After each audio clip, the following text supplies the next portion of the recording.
So let's just take a look at how this grid lines up, and it is Tom Chilton who is on pole position. What a superb effort in qualifying. The first pole position for that Ford Focus run by Team Aon, and joining him on the front row, Jason Plato, who had a victory on the Grand Prix circuit the last time touring cars came here.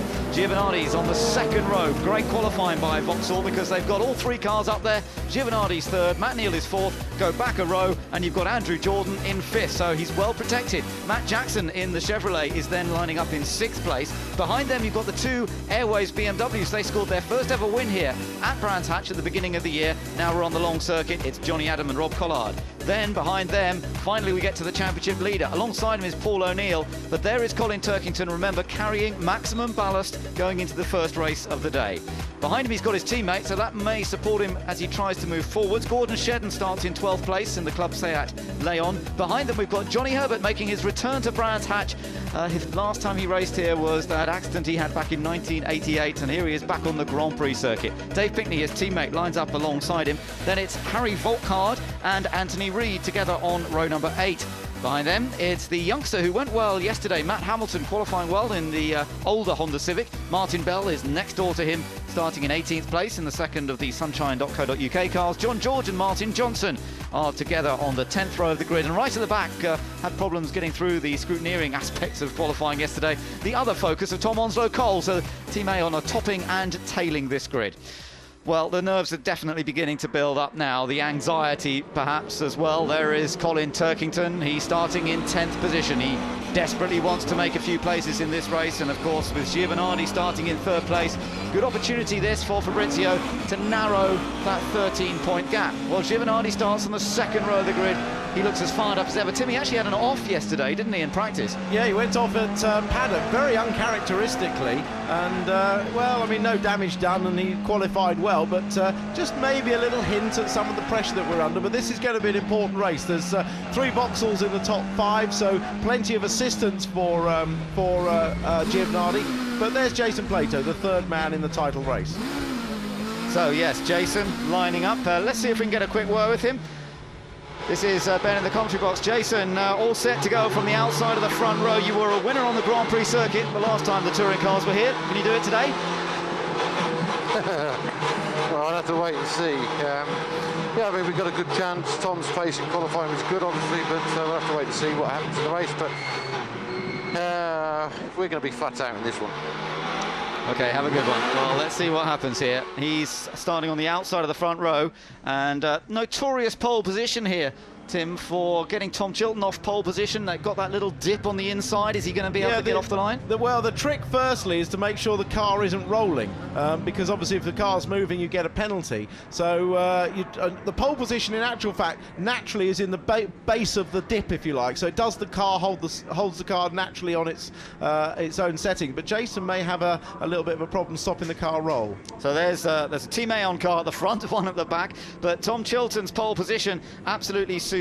He won the season finale here at Brands Hatch last year. It was his first win at Brands Hatch. He does love the circuit, though. He made his touring car debut here as well, and Chilton's got a chance. Remember, he was leading the race 3 at Rockingham last time out and came home with a solid podium. So don't count Tom Chilton out from perhaps even winning this race, but to do that he's going to have to beat the likes of Jason Plato and Fabrizio Giovanardi. 3 races to go in the British Touring Car Championship.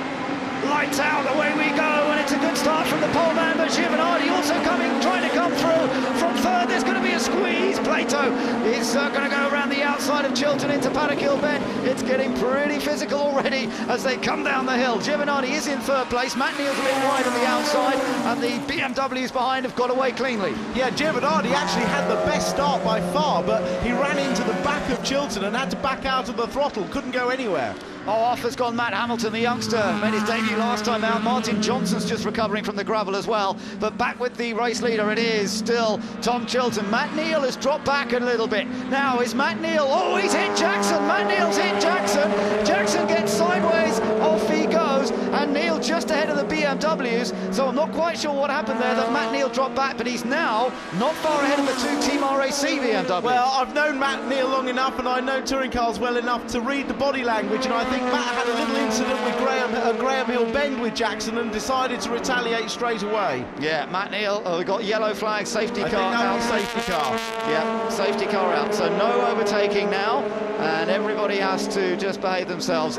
Good first few corners from Tom Chilton. He had opened up a little bit of an advantage, but Plato into second, Giovanardi in third place, and it was obviously something going on that we didn't quite catch, perhaps between Matt Neil and Matt Jackson, that led to a little bit of contact for them through Surtees. The two Airwaves cars are still running pretty solidly there, both Collard and Adam, and then Turkington tucked in behind them with his teammate Stephen Jelly as well. But we're under safety car.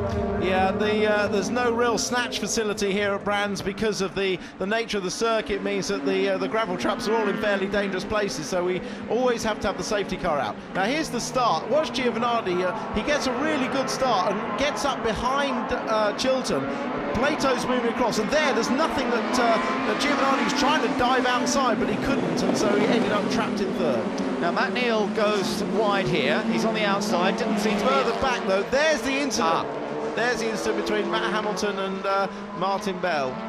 Yeah, Martin Johnson, I think. Martin Johnson, sorry. Yeah, take another look. It was hard to see how it really began, wasn't it? But the others got through. Martin Bell got through, so did Tom Onslow Cole, but it's the car of Matt Hamilton's, obviously, that's still trying to recover now. This was when we saw Matt Neil hit Jackson. That was a hard punt, wasn't it? Yeah. And it had a look of sort of inevitability about it, to say the least. Yeah, and it does make...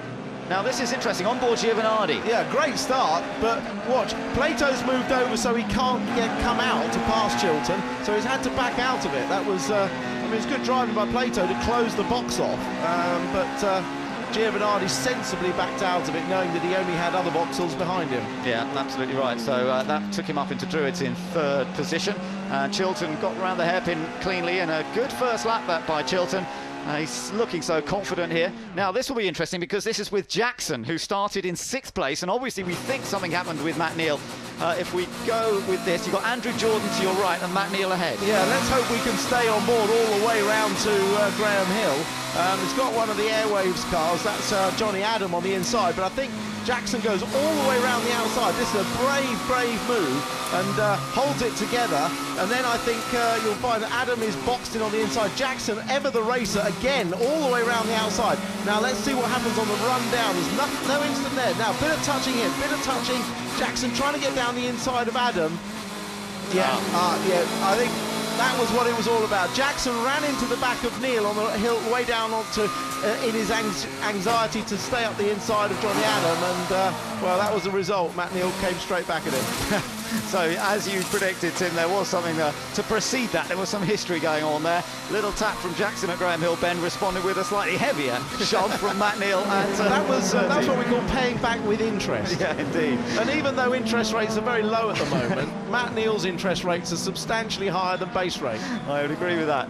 So, under safety car, we've still got Tom Chilton and Jason Plato, then Giovanardi, followed by Andrew Jordan and Matt Neil, then Collard and Adam in the two Airwaves BMWs, and then, of course, the two Team RAC cars. Now, Turkington did gain a little bit on that first lap because he started in 10th place. He's now sitting in 8th place, so he'll be relatively happy. And I think they're going to leave Hamilton's car there where it is now. They are going to restart this next lap.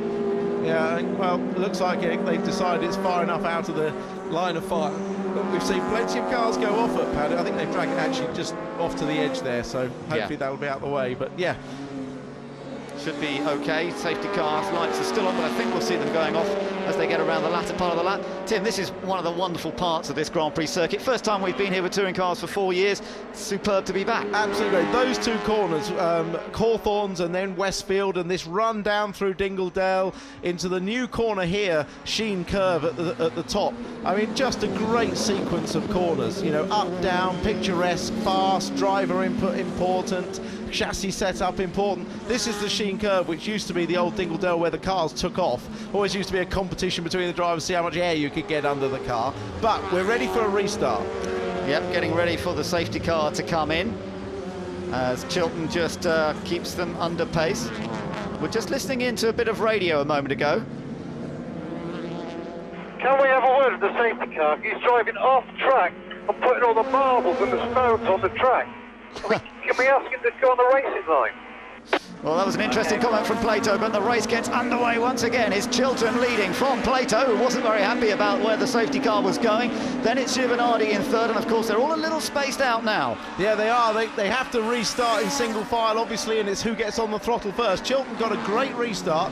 Plato probably too worried about the safety car, and that's Rob Collard up the back of Matt Neal now. Yeah, they've had a bit of history over the years, haven't they? And the Airwaves BMW of Rob Collard putting the VXR car of Matt Neal under some pressure, but no harm done. Remember, of course, also this weekend is the last we're going to see of Vauxhall as a works team. They've still got that chance of winning the driver's title with Giovanardi. That's what they're focused on, and I think all three drivers have got that in mind. On board, though, with the championship leader, this is Colin Turkington, and he's sitting behind Johnny Adam in one of the Airwaves BMWs. In fact, he's got both of them ahead at the moment. The local team Motorbase, based just down the road, they had that victory. Looked as though they had 2 wins earlier this year, because Johnny Adam won on the road, if you remember, here at Brands on the Indy circuit, but then was penalised for knocking Jason Plato. But they always seem to go well on this circuit. Yeah, I think it must be the air down here in Kent being so close to home, but there's no advantage. They can't test here, so they don't know the track any better than anyone else. Look how much of the inside curve those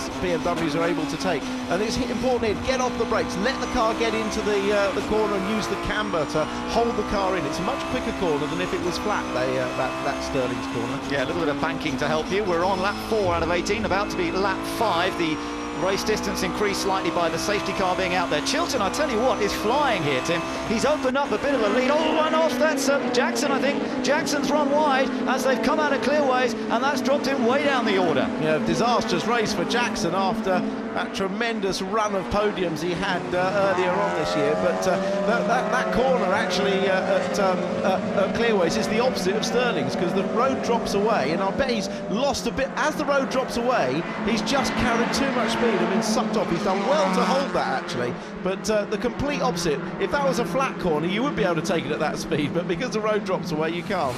Yeah, well, this is the view. This is how it was. He was behind Shedden, so he was down in 11th place and just ran out of space. Yeah, so that was optimistic, but as you say, Chiltern, great start. Now, remember when he was on pole at the last meeting, and he said, I love being on pole, I love seeing a clear track in front of me, I don't feel any pressure, I absolutely love it. And I think this is a circuit that really suits Tom. He loves a fast, ballsy circuit. Great move by Shedden up the inside of Jelly. That was a good move, because Jelly was busy trying to defend it, as he needs to, because he's trying to protect his teammate Colin Turkington. And now Paul O'Neill slipped up the inside there as well. So Jelly's lost 2 places, winner of 2 races last time out. He's got his own teammate, Anthony Reid, next on the list. So I don't know whether Stephen Jelly's got a problem, but certainly lost a couple of places very quickly there. Yeah, he did. I mean, Jelly, I think he got hung out to dry at Hawthorns, and that one thing led to another, and Paul O'Neill just slipping through on the back of Shedden. So there is Paul O'Neill. Stephen Jelly still attacking as they come back across the line, but it's Tom Chiltern that's leading this race, and by over 3/4 of a second, although Plato's just gone faster on that last lap by a fraction. New fastest lap for Jason Plato as O'Neill and Jelly continue their battle for what is 10th place. There's the race leader, and Plato now is beginning to just pick up that pace a little bit. Still plenty of time to go. Giovanardi 3rd, Jordan in 4th, Matt Neal 5th, Collard, Adam, Turkington is 8th, then Shedden now 9th, and O'Neill in 10th. Yeah, we've seen this before from Jason Plato. He takes a couple of laps to build that temperature and pressure in his tyres. He sets the car up quite conservatively for the race, so he doesn't wear his tyres out too quickly. So often it takes him a couple of laps to really get into it. Chiltern maybe a little bit more aggressive on the setup. He was certainly very quick on the start, but Plato's into his stride, as you say, and he's catching him on this lap as well. Yeah, great view from Plato on board as you run through the fast sweeping corners into Westfield corner here. The right-hander use a bit of curve, but if you use too much, as Paul O'Neill was telling me this morning, it can bounce the car and get you in trouble. He had that in qualifying, so you've got to be a little wary there. Plato using quite a lot of curve himself up through Sheen into Sterling's. By the way, Johnny Herbert's running down in 13th place at the moment, and Tom Onslow Cole, Tom Chiltern's teammate, who started right at the back, he's made up a few places. He's in 15th. Still plenty of time to go in the race.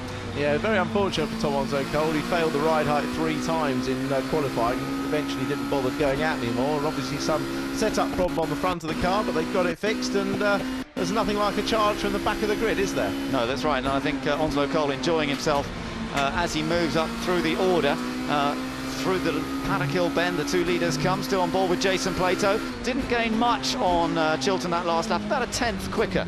Yeah, just a little bit, holding the gap. In fact, it was Chilton picked up his pace a little bit, but still the gap's down to 3/4 of a second.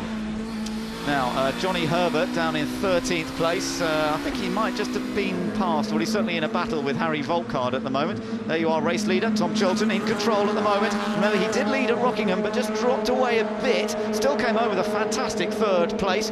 Andrew Jordan and Stephen Jelly, of course, managed to get past him. But what they found was the front tyres were going off a bit at Rockingham, and they were saying that maybe they'd set the car up a little too aggressively. They were going to think about that for this one today. Yeah, it's all crucial. I mean, there are some quite long straights here, so the tyres do get a little bit of a chance to cool down. It's not as though they're constantly cornering, and it's quite a flowing balance track as well, so the tyre wear isn't as excessive on the front-wheel drive cars as somewhere like Rockingham.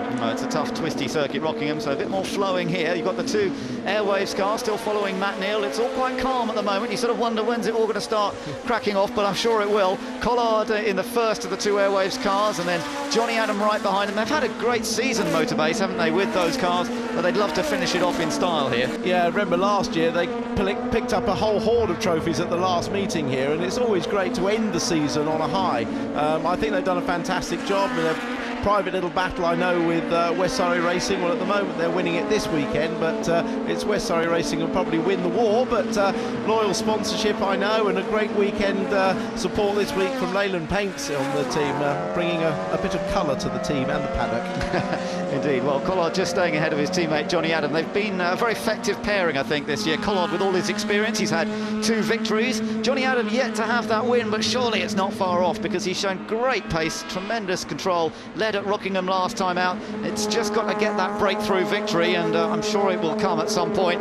He's had an impressive debut season, no doubt about it, and fully earned his place in touring cars. Matt Neal was a bit wide there. Yeah, he was, but it won't affect his exit speed, because front-wheel drive, he'll be putting the power down and getting away well. But yeah, you're right. I think Johnny Adams had a good debut season. You forget it's his debut season, and you know, he reminds me a lot of Turkington in his first years. Quite quiet, quite mild, learning how to race in touring cars, because it is different to everything else, but undoubtedly a very quick driver. And the BMW is an easy car to drive, but it's not easy to get the ultimate out of, and I think his first year has been very impressive. I think you look at his finishing record too. He's only had 3 non-finishes, and only one of those was an accident. The other one, remember, one of them was his extinguisher going off when we were talking to him. Yes, if we hadn't been talking to him, he'd have finished that race, and no one would have known until afterwards. But unfortunately, ITV put the kiss of death on him there by just coming to him when the extinguisher went off. Yeah, that was unfortunate. He had an engine problem at one other race, but those are the only 3 non-finishes he's had. Up front, meanwhile, it's still Tom Chilton leading this race by half a second from Plato, Giovanardi, Jordan. Plato still with the extra point for fastest lap at the moment, but we're on board now with championship leader Turkington. Now, of course, he's got that battle ahead, those 2 BMWs ahead of him. He's carrying the 45 kilos. Those 2 are not so far up in the championship, so they're not running any ballast. No, and of course Turkington will be very pleased to lose that weight for race 2, where he may be able to do a little bit more. I mean, I think both the championship protagonists, Giovanardi and Turkington, will Giovanardi obviously is going to be quite happy to settle for where he is. Turkington would like to gain a little bit, but I'm not sure that he's going to have the opportunity. Meanwhile, Plato has now closed right down on Chilton. He has, much closer now, isn't he, to the back of Tom Chilton's Ford Focus, and the pink stripe on the front of the Chevy this weekend as you watch them going through the fast corner at Hawthorns in support of the breast cancer care charity. There's a lot of support for that this weekend, so the 2 Chevys running those pink flashes on their bonnets. But it's Tom Chilton who's just about holding on at the moment. Now, his brother Max Chilton had a win here at Brands Hatch, his first ever F3 win just a couple of weeks ago. Fantastic news, because Max is brilliantly fast, but he just hadn't had a win. I wonder if Tom can follow that up with victory, but to do that he's going to have to fend off Plato. Yeah, it's going to be a tough win. You know, a long way to go yet, just over halfway, so a long way to go, but you can see that Tom's got that Focus set up to a little bit of drift in the back on the fast corners to try and save the tyres. That's how he likes it on the edge, and those fast corners certainly suit him. So on to lap 10 out of 17. So 17 laps. We thought it was 18 at one moment, but it's a 17 lap race it's going to be. So 9 laps completed, on to lap 10, and Giovanardi still sitting close behind in 3rd place, and very important points on offer to him for 3rd, of course. but he'll be keeping a close eye on this battle ahead. He would love it if they took each other off. It's been known in the past, but Plato wants victory. We heard that from him when he spoke to Louise. Well, all he's focused on is winning races. He's got the extra point for fastest lap. Oh, and Johnny's gone off. That's up at Druids. Yeah, I don't know what happened there. It is quite easy to lock up and go straight on, especially in a front-wheel drive car. Has he locked up and locked the engine up, maybe? Let's see, Johnny Herbert up to there, yeah. Smoke, tyre smoke. Looks like he locked the fronts. Yeah, don't forget, when you lock the front wheels on a front-wheel drive car, the engine locks up as well, and then it's very hard to actually get it back. And you know, a lot of drivers after a while get used to running on the clutch when you're braking. But yeah, safety car is going to be out. This is going to close everybody out. Well, this is certainly going to make life exciting once again. We're over half distance, but the safety car will be coming on circuit on board with Giovanardi, and the safety car boards are around the circuit already. I think if you have a look, they're just there. Yeah, the safety car boards now go out from the start line in both directions, and you can see very quickly now the drivers get to know about it, even when they're on the other side of the circuit rather than racing back to the lines. It's a very good safety implement. Shedden off as well. Yeah, now this is interesting because he was catching Turkington at the time. He was sitting in 9th place, but I don't know what's gone on here. But Shedden's gone off, obviously a completely separate incident to the one that's we've seen Johnny Herbert go off. But Gordon Shedden also out. And so the safety car board out there, and we're getting a message that perhaps Shedden got caught out by cars slowing down ahead of him under safety car conditions. Yeah, I mean, you don't need to slow down massively. No, he's gone off on his own. Yeah. He's gone off on his own there. That's Sheen curb, isn't it? Yeah, it is. He just carried too much speed in, and I mean, in actual fact, at the next Marshall's post, the safety car boards were out because that was the first time I saw them. So very unfortunate there for. Right, well, Jason's sitting in second place at the moment. Let's see if we can have a quick word with him. Jason, things going pretty well from your point of view, but do you think you can have him? Well, I have to say he's going very well at the minute. It's like a bullet down the straight, that Ford. We're renowned for being quick, but that thing's in a different league at the minute. He comes off clearways exceptionally well. He's not so good at paddock, but I think after he's got the minute, there's no way past. Got to bide my time, and hopefully I'll look after my tyres better than he does. Do you get the feeling that your car does look after its tyres better than his? Well, yeah, we believe so, but you never know. You never know. You know, they're constantly developing that car. But we'll see. But you know, Tom's driving exceptionally well. He's not making any mistakes. When I get close, he starts getting a bit defensive, which is a bit of a pain in the arse because it means Fabrizio can join up. So I've just got to play a canny game here and wait for my opportunity. And he's just coming out of clearways now. Safety car lights are still on because we've still got the recovery to do for Gordon Shedden's car. And they come across the line. Of course, each lap counts as they cross the line this time. That's 11 laps completed. Go on to lap 12. You're looking into the eyes now of Colin Turkington. How will he be feeling, Tim? He's currently sitting in 8th place, but aware that Giovanardi's in 3rd. Well, he'll probably be quite pleased about this safety car, really, because it closes up the bunch in front. Maybe there'll be an opportunity to pass. Maybe there'll be a bit of action. He might gain a few places. Obviously, he's got O'Neill behind him, and O'Neill will go for everything. So he'll be hoping that Jelly can get past O'Neill, retake that place, and protect his rear, if you like. But I think Turkington should be looking for maybe a few more points out of this one. At the moment, if Giovanardi finishes in 3rd, there he is. He'll be on 10 points for finishing 3rd. And Turkington finishing 8th would be on 3, so the gap would reduce by 7. It would mean that a 6-point lead going into race 2, and of course likely that the finishing positions could be similar because they line up on race 2 as they finish race 1. Yeah, although Turkington would lose all of the weight in his car, so he would lose a whole 45 kilos, and Giovanardi would still be carrying 27. So you know, it would change the complexion of the race, certainly. Of course, RML, the team that run Jason Plato's car, they're really the only team here with a lot of data on the Grand Prix circuit because they run the Chevys in the World Touring Cars and ran that car in the World Touring Car Championship. So they do have a little bit of extra knowledge of this circuit. No one else has run on it. That's a good point, and particularly when you look at tyre wear, and Jason telling us that's what he's hoping for, is that the car will look after the tyres. It's that kind of information that's so crucial. As ever, you're getting quite a lot of marbles building up on the outside of Sheen. Yeah, maybe that was the problem with Shedden, that he actually went in too quick, got on the marbles, and just ran out wide, because once you're on that side, on that off the line there, it's very difficult to steer the car. Yeah, and the recovery is still underway there for Gordon. It's very Shedden. difficult to turn the car. I think that because the car was in at an angle and they need to pull it backwards, it's quite difficult to turn this car. No real lock, the car won't go backwards and forwards, and so they're trying to sort of drag it. Yeah, proving to be tough. But the Marshals, as ever, doing a fantastic job, as they have done all season in British touring cars. Remember, all the Marshals are volunteers in the sport, and it's something that anybody can get involved in. So if you fancy getting involved in motorsport and just joining a great group of people, then marshalling is often the way to go, and plenty of opportunities to do that. There is Gordon Shedden. He's out of the car, obviously he's fine, but it's looking at the damage, really trying to assess whether he'll be back out later, I think. Yeah, I think he's trying to sort of supervise the collection run. There's one of our pink-haired ladies in support of the breast cancer care awareness. Johnny already signing autographs, having got out of the car. He is a fan's favourite, you really have to say, and I think he's thoroughly enjoying his touring car racing. And I did some work with him last night at a Honda Question Motorsport, and he said he'd love to come back next year. Well, we certainly hope he does. Well, he's taking the pictures and everything. That's great stuff. He's always worried about his hair, though.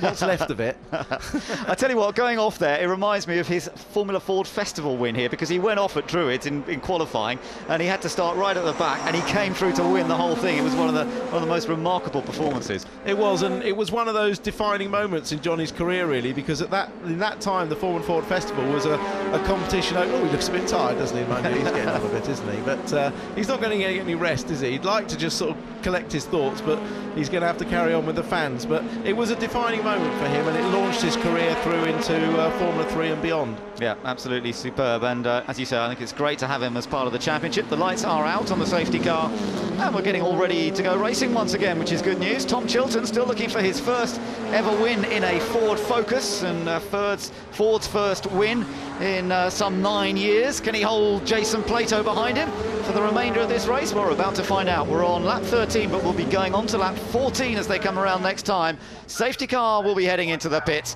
and it'll all be to play for once again. It's up to Chilton to decide when he goes. You're watching from Plato, and off goes Chilton. He's on it now, and that was good. Clever stuff from Tom Chilton. He's got that clear space in front of him. Now can he hold on? Yeah, it's a good enough restart. He was wiggling about and then just nailed the throttle, but Plato is right on him, look. He is, and he's got a chance up to Paddock Hill Bend. Chilton closes the door a little bit to the inside. Can Chilton hold on through Paddock? Yes, he can, so Plato stays second. Giovanardi in third, followed by the other two Vauxhalls of Andrew Jordan and Matt Neal. Then behind them is still Rob Collard, Johnny Adam, Colin Turkington. Around the hairpin they come. Collard again is one of them, the more aggressive looking out there, because he's putting the pressure on Matt Neal, but Plato there right with Tom Chilton. Now, will he try and make a lunge into Surtees? I don't think he's quite close enough. No, he's not. So again, it's Chilton, little lock up on the left rear, that won't cause a problem, and back out into the countryside they go. Yeah, whatever the result, you really have to take your hat off to Mike Earl and the whole Arena team, and Dave Mountune and the boys there who've done the engines, because this car has come from the very back of the grid to the front, and it's not easy in touring cars because there's no testing allowed, so you do all your development and testing at the races, and I really hope we see the team continue next year, because they've done a fantastic job. Yeah, they have. It's been remarkable. Plato just popping over that curve at Westfield. Meanwhile, Tom Onslow Cole, Chilton's teammate, who started from the back, if you remember, he's up to 13th. So the safety cars have probably helped him a little bit, because it's allowed him to close up. Jackson is down in 14th after that off he had earlier on. So further down than he'd expect. Anthony Reid, by the way, currently in 11th, still looking for his first point driving for Team RAC since he's come in for these last few meetings, and he's on the verge of it, because as I say, he's just outside the points at the moment. Well, he won a Mini Cooper race in Scotland last week, so he's nothing if not versatile, is our Anthony Reid. Absolutely, good to see him out in various different disciplines. Plato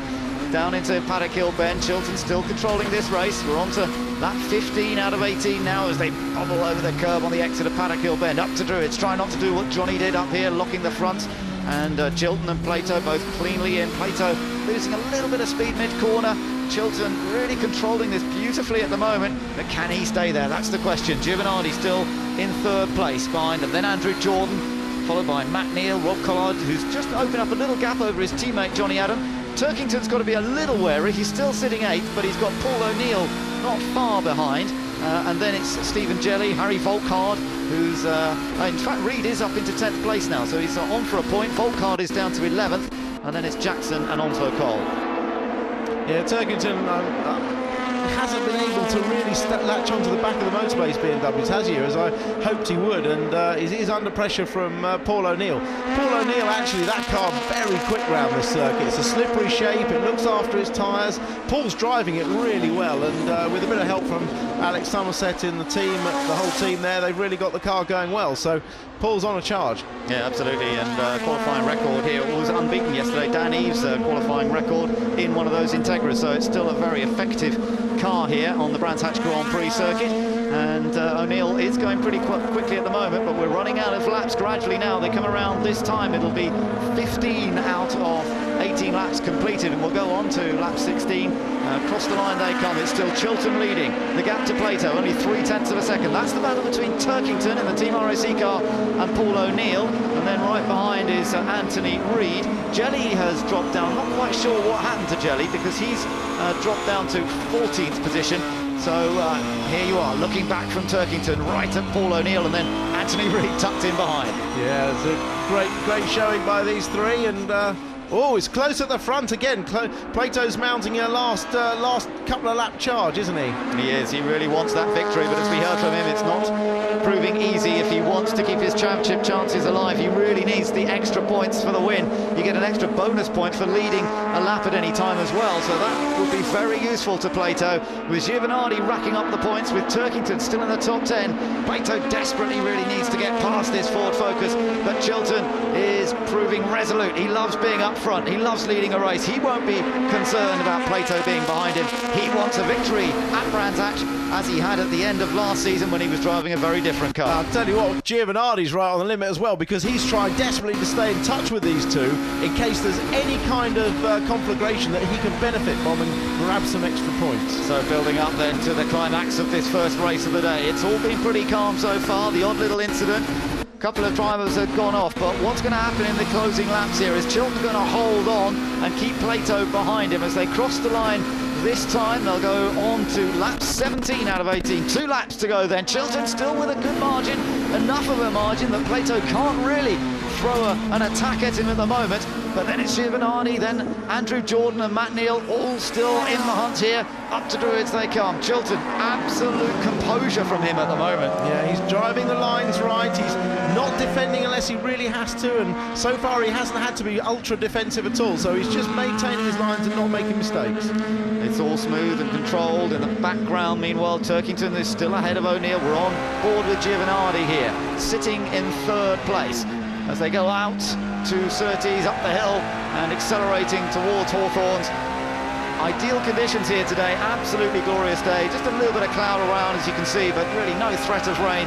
And Giovanardi still chasing the title. He still wants this hat-trick of championship wins. Vauxhall want to go out on a high. Things are looking pretty good. They're going to gain a lot of points in the championship versus Turkington if it all stays like this. But there are Tom's father and mother, Tom Chilton's father and mother, waiting to see what's going to happen here. Can Tom hold on and take victory? As you say, younger brother Max won his final Formula 3 race, and I'm glad about that here last week. So what a family week it's been if Tom can just hold on. Yeah, it would be something, but Plato's still on the attack, and we've got another lap still to go here. So Chilton versus Plato with another lap of the Brands Hatch Grand Prix circuit to go. Turkington still has some pressure on him from Paul O'Neill further back in that battle for 8th place, but I think he's in reasonable position. That's Plato's garage, and they are watching to see whether Plato can do anything. Again, he's not close enough going into paddock. No, as Plato said, the Focus very quick down the straights now. They've really got that engine working well, but and that means he hasn't got to defend too hard into the braking areas. So Chilton, so far so good, controlling the pace, controlling the speed, looking for the first victory for Ford in 9 years. Back in 2000, the Ford Mondeo was the car to have, as Alan Menu went on to take the British Touring Car title. Great battle, in fact, right down to the wire in that championship it was in 2000, with 3 drivers going into the finale, like we have this weekend, for the championship title, and it was Menu who went on to win. But since then, Ford has not had a victory in British touring cars, and it could be coming their way courtesy of Tom Chilton. Yeah, well, that was at the Surtees was one of the best overtaking points, and we've got through that. There's really only one more overtaking place left, and that's into Stirling. So if Tom can just hold it together through the next two corners, he should be okay. So can he do it? Can he make history here? Tom Chilton with Jason Plato breathing down his neck as he has been throughout this race. There's the left-hander coming up at Stirling's.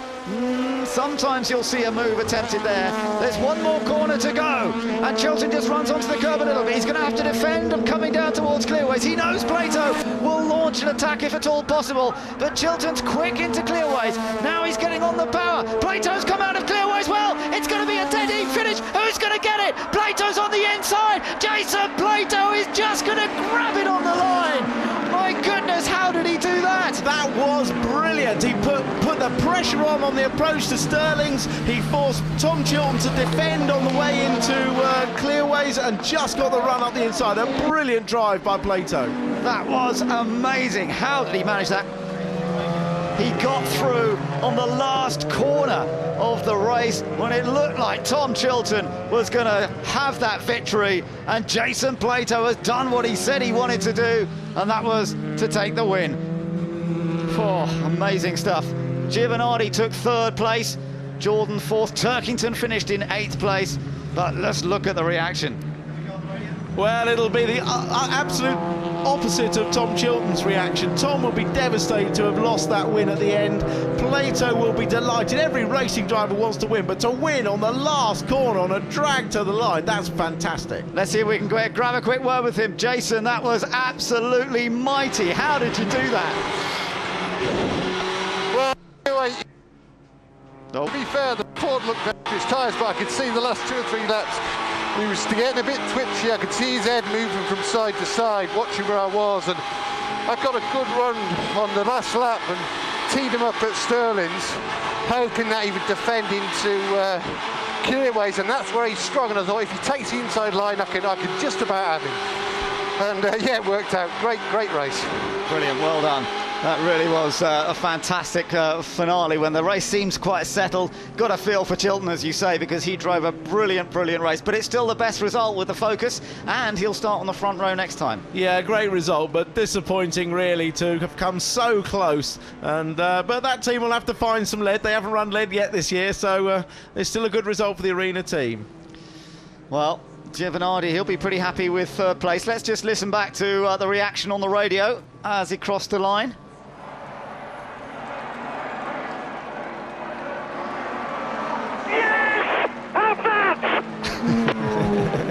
Great. That was, and this was the reaction. This is.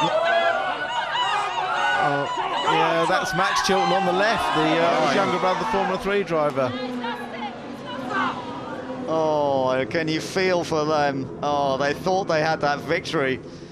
Well, they'll look back and they'll say we were pleased with the second, but really, how close was it? Yeah, I mean, that was so tight. But Plato does it by 15 thousandths of a second. Jason Plato takes victory here at Brands Hatch from Chilton. Giovinardi in a solid third ahead of his teammate. Then Collard, Adam and Turkington, and that has allowed Giovinardi to make quite a decent dent in Turkington's championship lead. Paul O'Neill finished 9th and Reed was 10th.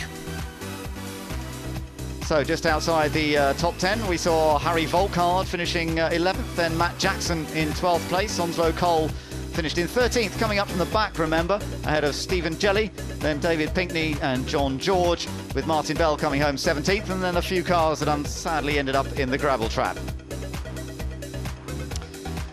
Well, remarkable stuff, and this is again that last little run down into Clearways. Yeah, he forced Chilton to defend a bit, which made him slow coming out, and then he has no choice but to defend into Clearways, and that compromises his speed out. Jason ducks back over to take the racing line, gets the momentum coming out, just has enough of an overlap to stop Chilton coming back. It was just judged to perfection, and brilliant run.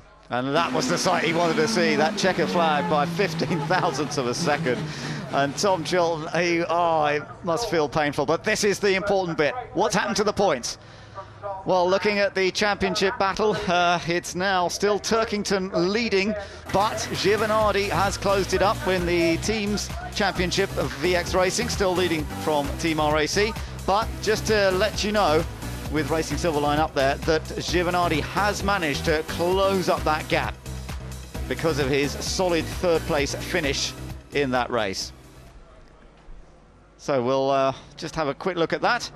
Jason Plato, of course, taking the victory, and he'll get the maximum points for the race win. But with Giovanardi gaining some 6 points on Turkington, it's going to set it all up beautifully for the next two races here today. But it's Plato celebrating that win, a superb win, his 51st career victory, and what a time to do it when he's still got a chance of the championship. It's Chevy's 9th win of the season as well, and that puts them just one behind BMW this year. So here we are, here are the points then. Colin Turkington now has 6 points advantage over Giovanardi. Jason Plato, look at that, he's only another 8 points further behind Giovanardi. 3 of them still in with a shout here, and then behind you've got some other individual little battles going on. But it's all about the battle up front between Turkington, Giovanardi and Plato. The championship is still wide open.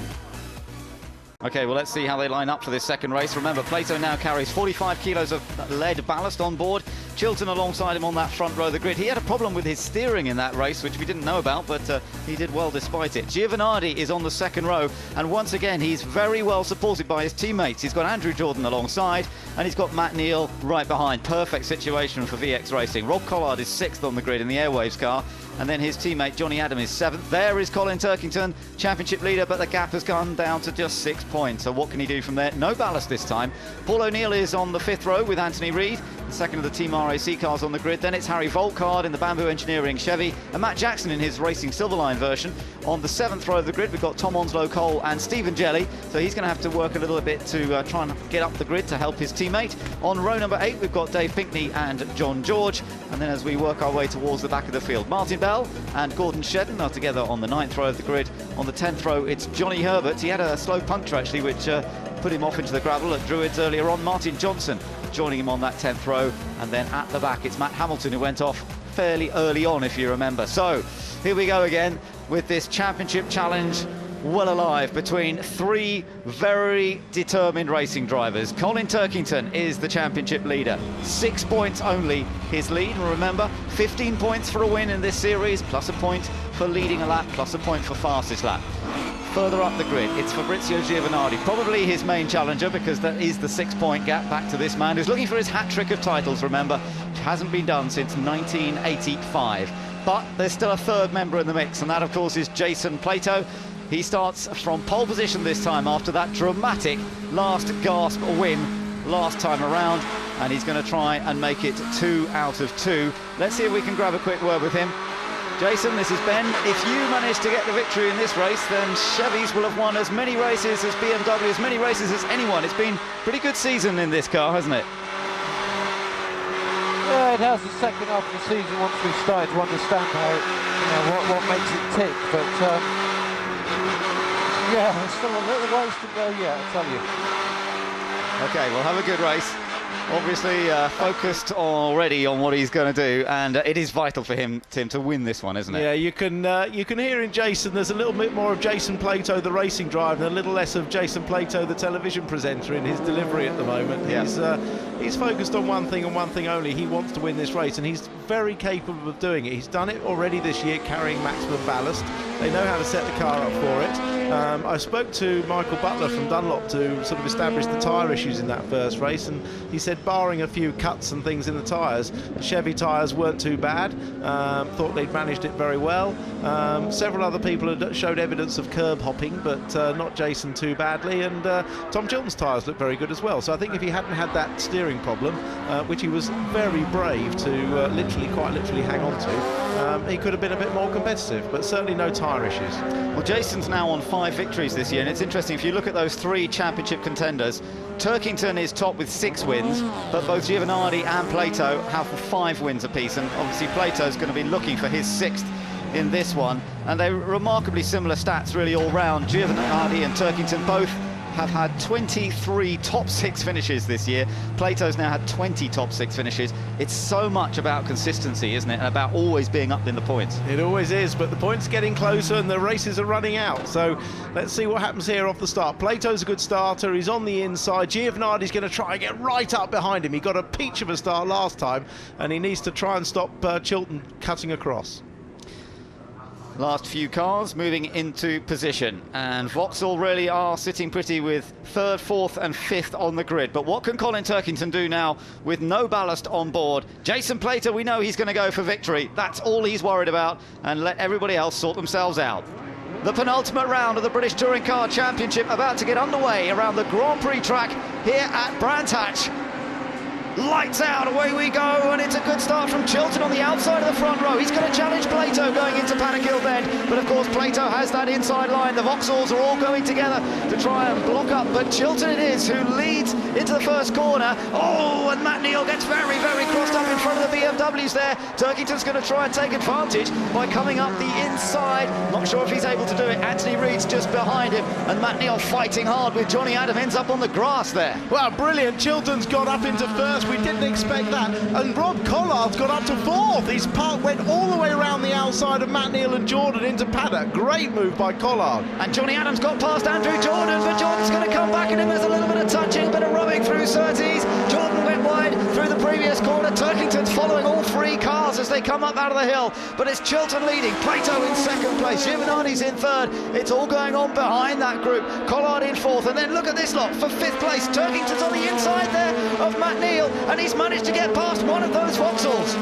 Yeah, and he could slot in behind Johnny Adam as well, and maybe get the other if Jordan gets hung out to dry. Not quite. Matt Neal and Paul O'Neill going absolutely together there as Turkington keeps the pressure on Andrew Jordan. Paul O'Neill getting up the inside of Matt Neal up into Sheen Curve, just about backed out of it, and couldn't get past. In the meantime, in the background, Matt Jackson was also touching the grass. Matt Neal is getting closer to the back of Turkington, so he's now in a Vauxhall sandwich. Chilton with a fantastic first lap here leads this race, but Turkington in the meat in the Vauxhall sandwich further down. Yeah, Turkington's been aggressive on this first lap, which was exactly what he needed to do. He's got past 2 of the Vauxhalls, although he's got Matt Neal right behind him, and that's always a threat, but he's done a good job. So far, we've lost Matt Hamilton. Matt Hamilton has gone off again. He was in the gravel trap in the first race. Safety car is out. And is that Martin Bell, I think, just getting out of his car? It is Martin Bell out of his sunshine.co.uk car, so safety car on circuit, and time to draw breath, because that was a pretty exciting first lap and a half. It is Chilton that leads from Plato and Giovanardi, with Collard in 4th, then Johnny Adam, and then Andrew Jordan, Colin Turkington, Matt Neal, Paul O'Neill and Anthony Reid. That's our top 10, and Turkington up to 7th place after what was a pretty exciting first lap there, Tim. That was a great first lap, and well, several drivers excelling themselves. Obviously Tom Chilton, a great start. It's not easy to start from 2nd place, and Jason Plato, really good starter as well normally, so full marks to Tom Chilton for getting into the lead. And Rob Collard, I mean, he went round the outside of 2 Vauxhalls. Yeah, it was interesting. I saw watching off the line through the window that the Vauxhalls all went straight to the inside and protecting their position, and Rob just thought, well, there's plenty of space here. Well, he is the best starter, and I was sure he could get amongst them. This is looking back here, trying to look towards the back turn. That was that the contact between? No, that was Paul O'Neill going with Matt It's a Neal. lovely shot, isn't it, as they go through the corner? And here we go. There's the contact. With Martin Bell. Yeah. So that's what took Martin Bell off. It looked like contact with Dave Pinkney, didn't it? Possibly, or was it? Now this is on board with Turkington. Now watch Collard in front. The gap opens up beautifully on the left. Turkington didn't actually make quite as good a start, and then goes to the inside. And Matt Neal's having a big sideways moment. Yeah. Turkington's gone to the inside, but Johnny Adams cut him off. He's really got to stay on the inside now, but he's going to try and squeeze through. And then that was Matt Neal just getting eased out there. He took to the grass. Yeah, he did, and defends the inside. Turkington's lost a little bit there, but then he gains a little bit back later on, if you remember, around Westfield. That's right, yeah. So that was down towards Surtees. So Turkington survived the first sort of jostle. Up ahead you saw Jordan and Johnny Adam making that bit of contact, and this is what really got them all together again. This is what bunched them up, because Matt Neal got impeded. Turkington's got a good run. He slips across to the inside. Matt Neal gives him room, actually. I mean, Vauxhall won't be happy about that. They gave him some room, and he just outbrakes him into Hawthorns, and that takes some bravery on the first lap. And now Turkington's immediately thinking, can I get behind Johnny Adam? He's seen Jordan get out on the grass. He's looking to get on the inside. He's carrying good speed, but Jordan just slots across in front and defends the inside. Great racing on the first lap. Very, very good stuff, absolutely. Aggressive from Turkington, but also cautious when there was probably no space to try and attack Jordan. Martin Bell's car still in the gravel trap up there, so it's going to take us a little bit longer before we're ready to get this race underway once again. We can take a look at the start of the race from a bit further down with Matt Jackson. Let's see how this looked. Started down in 11th place, I think. And let's just watch him as he heads up towards the paddock. That's Harry Volkard over to the right-hand side. Yeah, I mean, from this point, well, he's actually been passed by Jelly on one side and Tom Onslow Cole on the other. A nice little gap opens up. He's a Chevy in the sandwich there, isn't he? Got no choice but to go round the outside. Look how much later he can brake as everyone queues up on the inside. And then things get very busy down here. We saw he was muscling in on the inside. Onslow Cole got through there. Little tap on Onslow Cole, but Onslow Cole's through. Yeah. It's so busy mid-pack, isn't it? I mean, that is great onboard footage of the real cut and thrust of the British Touring Car Championship. Yeah, everybody trying to find just a few inches of space to do something with, and tucked in behind Onslow Cole. This was along the back stretch towards the right-hander at Hawthorns. This is the area where we saw Turkington make that move on Matt Neal. Martin Bell is he's okay, he's out of his car now. Matt Hamilton, a bit of a short day so far for poor Matt Hamilton. Meanwhile, safety car leads them around, and it is Tom Chilton, of course, leading this race, looking for the win that he missed out on in the first race, but he's still got Plato behind him.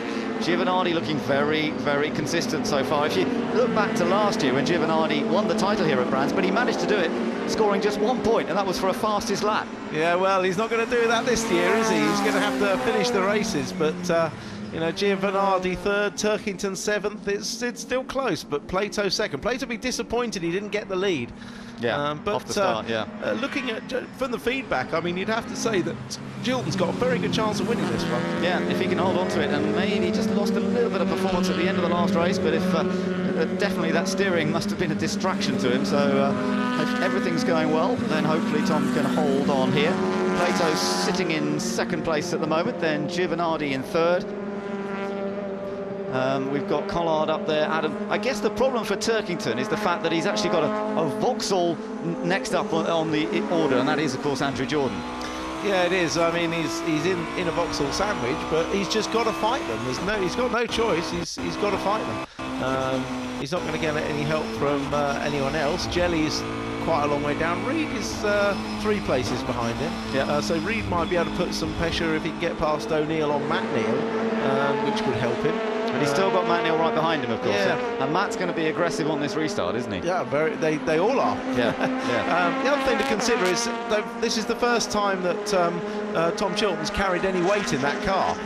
It's not maximum ballast, but it's still 36 kilos, which is about 3.5 tenths of a second round this circuit. Yeah, no, that will make a big difference. They've not really run the car with much lead on board in the past. I think they've done a bit of testing at Pembrey where they put something like 17 kilos just to see what it would do. But as you say, putting this much more in it will change the car. Safety car's in. Tom Chilton's already on the restart. He's gone already. So the race gets underway once again. Tom Chilton will lead them around, and they'll come through to complete 4 laps and go on to their 5th out of what is currently 15-lap race, but we'll get a couple added for the safety car. So across the line they go. Chilton leads from Plato, Giovanardi, Collard, Johnny Adam, then the Vauxhall of Andrew Jordan, chased by championship leader Colin Turkington in the Team RAC BMW. Then it's Matt Neal directly behind him as well. So it's all going to be pretty tight, but everybody getting back up to speed fairly quickly here, up towards the hairpin. Chilton again managing to pull away a length or so from Jason Plato. Yeah, the thing you've got to remember is that it's quite likely we'll have another safety car, so tyre management is going to be crucial. At this stage, obviously, they're trying to go as fast as they can, but they really need to try and look after their tyres, because if there's another safety car, then any lead he builds up is going to be negated anyway. Turkington was very close to Jordan there as they went into Surtees. He sort of had a half go at getting past. You're on board with Turkington now, looking at the back of Andrew Jordan's Vauxhall. and he's having a little think about the inside, which is where, of course, he got past Matt Neal earlier. He's got Matt Neal behind him now, so he can't afford to sort of leave the door open too much. He was compromised on entry, and that's cost him a bit of exit speed, and he's defending now, presumably from Matt Neal. Definitely, that's why he pulled over there, and look at the gap as it opens up as he defends, and that's the difficulty of attacking. Look how much ground he's lost to Andrew Jordan just in that short space of time. Yeah, Matt Neal right behind him, of course, but he's also got Paul O'Neill tucked in behind, and Paul O'Neill is just going for positions, anything he can find. Turkington is still in front of this little group. Chilton is our race leader, but it's getting a little bit tight for Turkington. Down into clearways. Matt Neal's determined to go side by side. Gravel.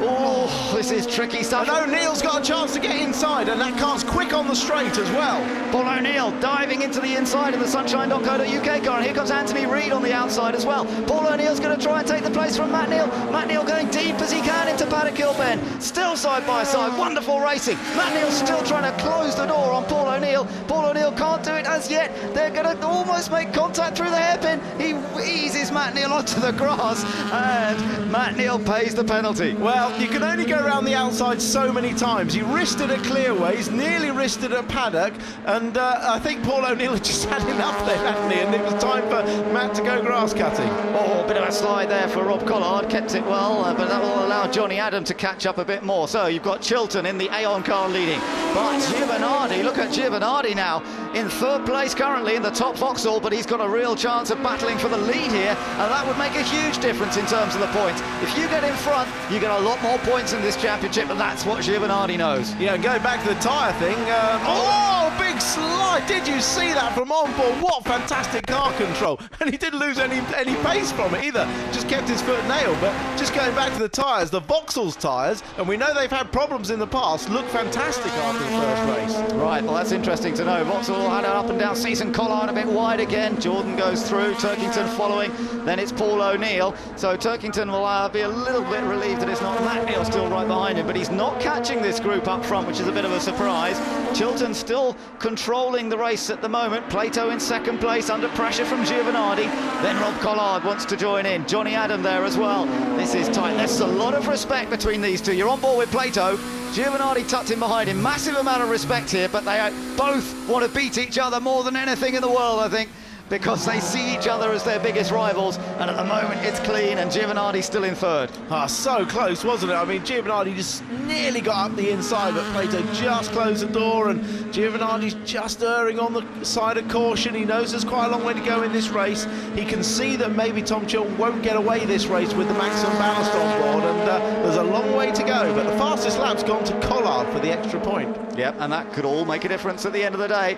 Turkington would like to have it himself, but he's just a fraction slower on that lap. In fact, yeah, pretty close, but we'll see whether he gets that fastest lap later in the race. Meanwhile, leaders up through Hawthorns now. It's still Chilton from Plato, from Giovanardi. In the background, you can see Andrew Jordan and Colin Turkington, then Paul O'Neill. He's chased by Anthony Reid, and then Matt Jackson. You can see that Matt Neal lost quite a few places. He's dropped back behind Tom Onslow Cole, down into 12th place. Stephen Jelly's currently in 13th, and then we've got Gordon Shedden down there as well, recovering from that problem in the first race. On board with Jason Plato then.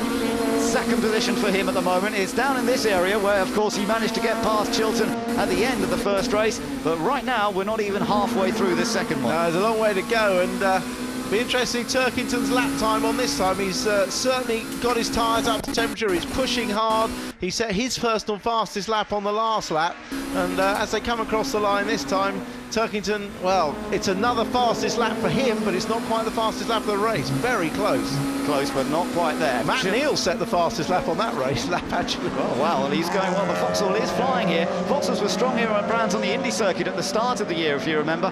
Giovanardi didn't have a very good time, but overall they had good pace. Matt Neal won the opening race of the series. Of course, he was the championship leader for quite a good part of the season in the early stages, but Matt Neal's season all went wrong in more recent times. Up through Surtees they go. Plato still can't find a way past that Ford Focus.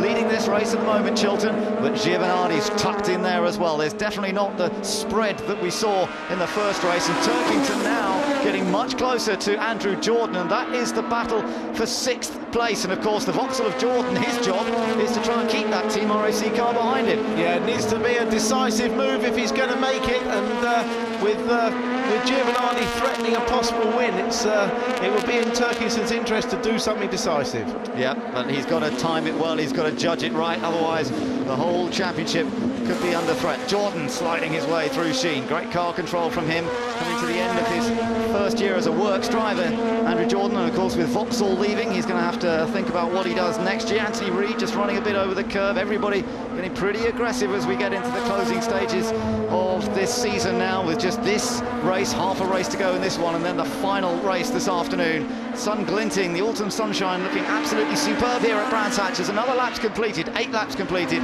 on to lap 9. It's still Chiltern in front in a car carrying loads of ballast, and which nobody expected to be showing this kind of performance, but he's keeping it there. Yeah, doing a brilliant job, and after losing that first race by such a narrow margin, the narrowest ever in BTCC history apparently, and I don't think anyone would begrudge him a win in this race. No, absolutely, and it's just a tribute to the team as well for the development that they've gone through to get this car fast as they've gone through the season. He's still there in front of Plato, Giovanardi. Now, is Plato just playing this a little bit? Does he have a little bit of an edge? Is he waiting for the right time? This is Turkington with a run at Jordan. Yeah, this is crucial stuff because they're side by side down the back straight here. Turkington will try and go around the outside into Hawthorns. He's definitely got a great run going here. If he breaks deep enough into the right-hander, but Jordan's going to try and hold it on the inside. He might be able to cut back. He may be able to cut back. Oh, Jordan's kept it tight. That was good. Clever stuff from Andrew Jordan. He's doing his job. It's exactly what Vauxhall want him to do. Hops that curb a little bit. I know he said he hit that a bit hard in qualifying yesterday as well, and it's allowed Paul O'Neill to catch them as well. So Turkington now has to watch his rear as well. Yeah, that was very close racing, and you do feel that Turkington, as I said, has got to do something a bit more decisive. He could perhaps have braved it out round the outside or moved over even on Turkington. I felt he was in front coming down towards Hawthorns there, but he left him room. Yeah, gave him space. Well, Turkington is a very clean racer, there's no doubt about it.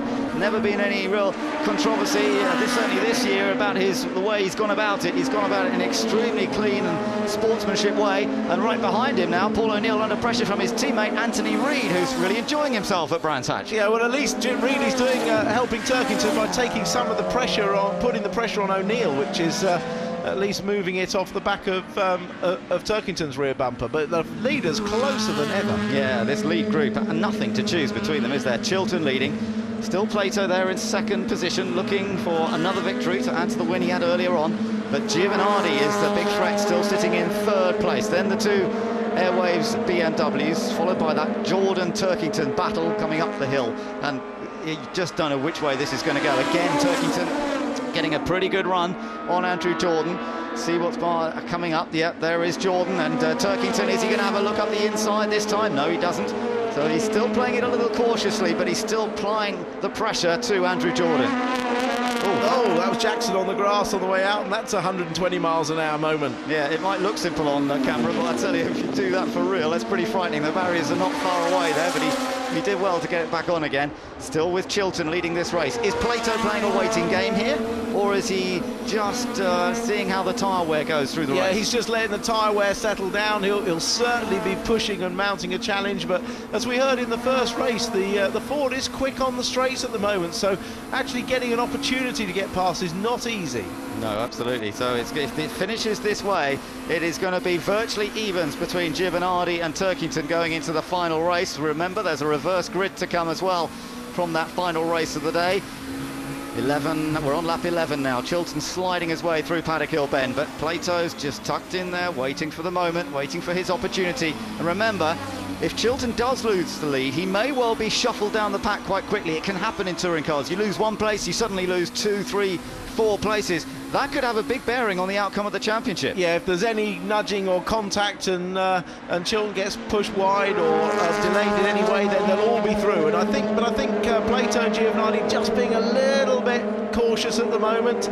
Collard is trying everything he can to hang on to the back of Giovanardi and doing a really good job. Yeah, he is. He's fighting hard, is Collard, a winner on this Grand Prix circuit himself in the past. In fact, last time touring cars were here, he took the third win of the day. Out of Hawthorn they come. In the background, it's still Andrew Jordan and Colin Turkington. Turkington again a little look. Jordan again, the defensive shimmy to the inside to prevent the Northern Irishman from coming through on that inside line. And he's got to follow that Vauxhall once again up the hill through this right-hander at Sheen Curve. and down towards the back left-hander at Sterling's. Paul O'Neill tucked in behind them. Then Anthony Reid, Matt Jackson in 10th place, Matt Neal 11th, Onslow Cole in 12th, then Stephen Jelly, Gordon Shedden, Harry Volkar, Dave Pinkney, Johnny Herbert down in 17th place. So not having a particularly good run of it here at Brands at the moment, but we're back with the top three and there's still nothing to choose between them. No, but Paul O'Neill has jumped away from Jelly and he's closing on the back of Turkington, which again makes you think Turkington needs to get past Jordan if he can. Little lock-up from Plato on that right rear. Fantastic, really good stuff here. Giovanardi still holding third. Collard's a part of this group as well. Johnny Adams dropped off the top four very slightly, but Turkington's got past Jordan in the background. Turkington has got past Andrew Jordan, and Paul O'Neill's going to do the same. Is he? No, I think Jordan's trying to fend him off. So up there at the hairpin, somehow Turkington managed to get past that Vauxhall, which is still working hard to keep everybody else behind. O'Neill almost went for the late lunge. Well, that was the crucial move we were looking for. As I said, he had to do it. Paul O'Neill was coming, and now that Paul O'Neill's all over the back of Jordan, it's given Turkington the break. So that was a crucial move in this race. It was. It takes him into 6th place now. Let's take a look. This is how he did it. Was it Paddock? Down the inside, he had a look.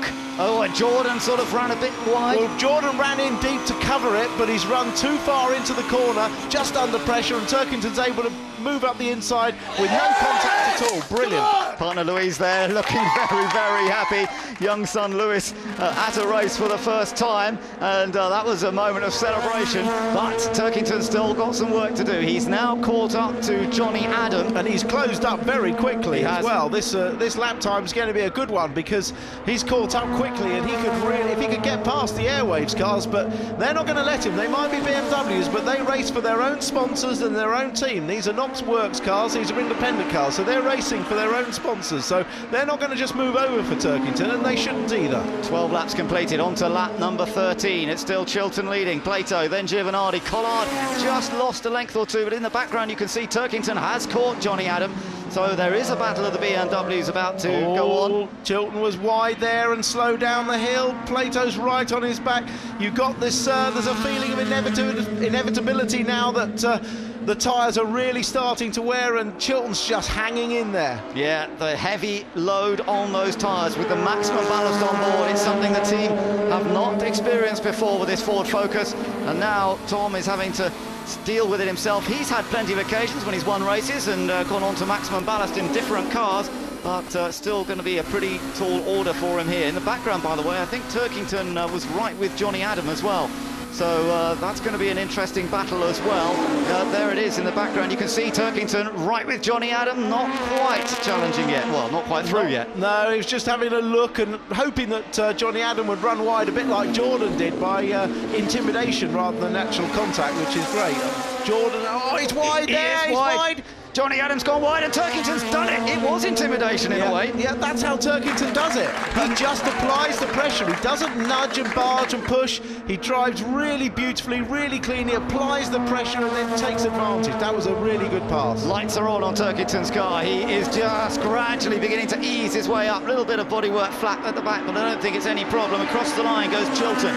From Plato, from Giovanardi, Turkington's biggest rival. Plato's still in the hunt, of course. If he takes this victory, he'll be in the equation going into the final race, or indeed if he stays where he is in second place, he'll still be there, but he'll still need problems for Giovanardi and Turkington. But Turkington gradually picking them off, and he's closing up to this lead group. Yeah, the fastest lap point went to Matt Neal many laps ago, and with the tyre deterioration, that is now not going to be enjoyed by any of the championship contenders. Turkington trying to close up that gap on board with Plato. Now Chilton, how's he struggling? Is he really beginning to lose grip in the latter stages of this race? On to lap 14. Oh, there's contact behind Jackson. Yep, that's one of the Team RAC cars. It's Anthony Reid. So and he's in the gravel as well. That could be a safety car. It could well be, yeah. Right on the exit of the corner. Take a look at this.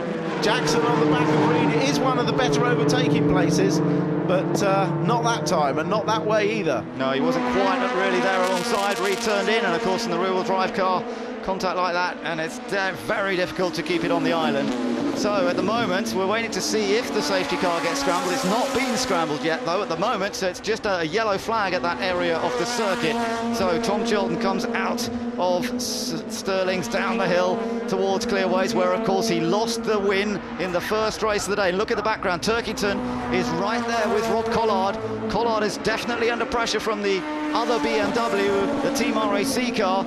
So can he pick off another one? You're on board with Turkington now as he comes down the main straight towards Paddock Hill Bend. We've seen him go on the attack here with Jordan, and Jordan ended up running wide, but Collard goes in a bit tighter and gets a good run through the corner. Yeah, that was exactly the same sort of intimidation that he used on Jordan, but Collard's been around too long to fall for that.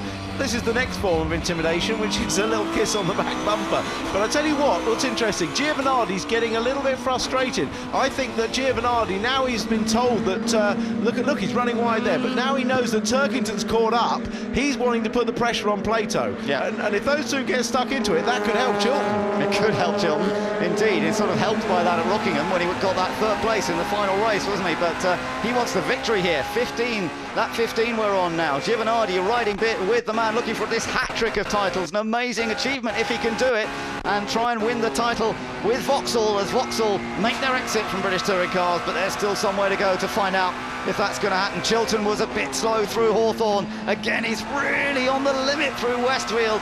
You could see that focus really on the edge, but he stays in front of Plato. This is driving at the highest quality, Tim. This is, I mean, don't forget these guys now, they've been in the cars all year. This is the best that they're going to be at any point during the season. So you're seeing the finest drivers delivering the finest racing action that you can get in the year. And I have to say, on one of the finest circuits as well, this Grand Prix track at Brantack's an absolute beautiful circuit, and it looks brilliant today. I mean, every one of them is right over the white lines on the inside and on the outside. There are literally inches to spare. Through Paddock Hill Bend here, watch how many of them go over the curb on the exit, right up to the gravel trap. Look, over there, look, how much space is there between the outside wheels and that gravel? Nothing at all. Oh, and there's a little bit of contact this time. Plato nudging Chilton. Chilton goes wide. He's through. Plato takes the lead. Giovanardi flashing the lights, saying, I'm coming through as well. But I tell you what, it's not going to be that easy. And Collard's right behind Giovanardi. Chilton goes defensive. Totally entitled to do that, of course. He wants to hold on to second place. Giovanardi's going to try and run with him. That's brave. This is a risky manoeuvre. Very risky manoeuvre. But it's going to work. Oh, they just touch again on the exit. He's trying to take... Oh, and there's more contact. Turkington's in there as well. Collard's trying to go through. Turkington gets past Collard as a result of all that. But what's going to happen with Chilton? Chilton's going to try and turn into the corner. He's with Turkington.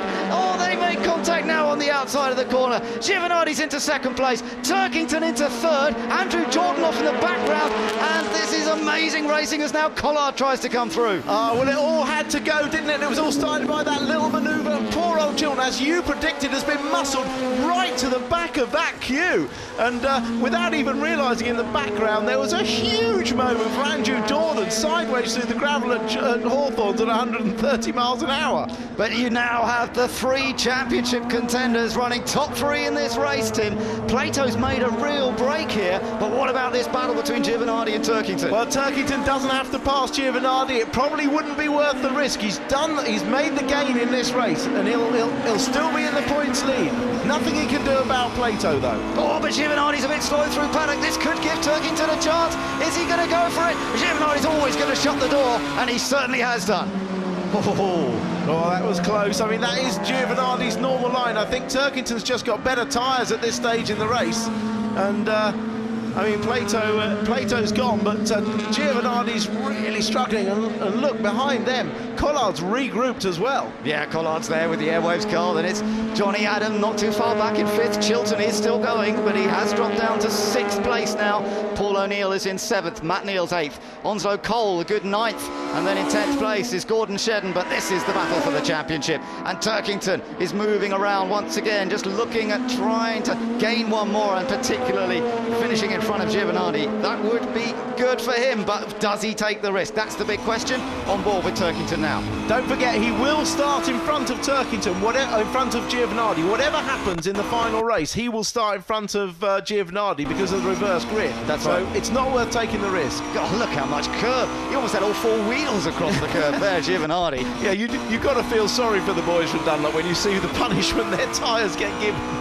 They'll be coming around to start their final lap this next time around, and Plato is looking for another victory. What an amazing sequence Jason Plato has had in this latter part of the season. You know, this is the fourth consecutive event that he's had at least one race win. This Chevy has been on such good form in the latter part of the year, and he's going to wrap it up here with yet another victory and keep himself in that championship hunt. There's the anxiety in the Team RAC pit, and then, well, at Vauxhall there's also anxiety, there's also worry.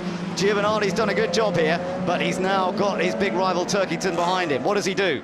Well, they're going to finish, I think, like this, unless there's a mistake. But, you know, they've both done a great job here. I think particularly Turkington, because he tried really hard. Right from the word go, he was pushing and he was trying. And he's had a very fast car without the ballast on it. And he's made his way beautifully up to third place. Fascinating to watch, that patience that he had in the early part of the race, and then just gradually picking off one by one by one. Now, is Giovanardi going to sort of almost persuade him into trying? I mean, that's almost a temptation.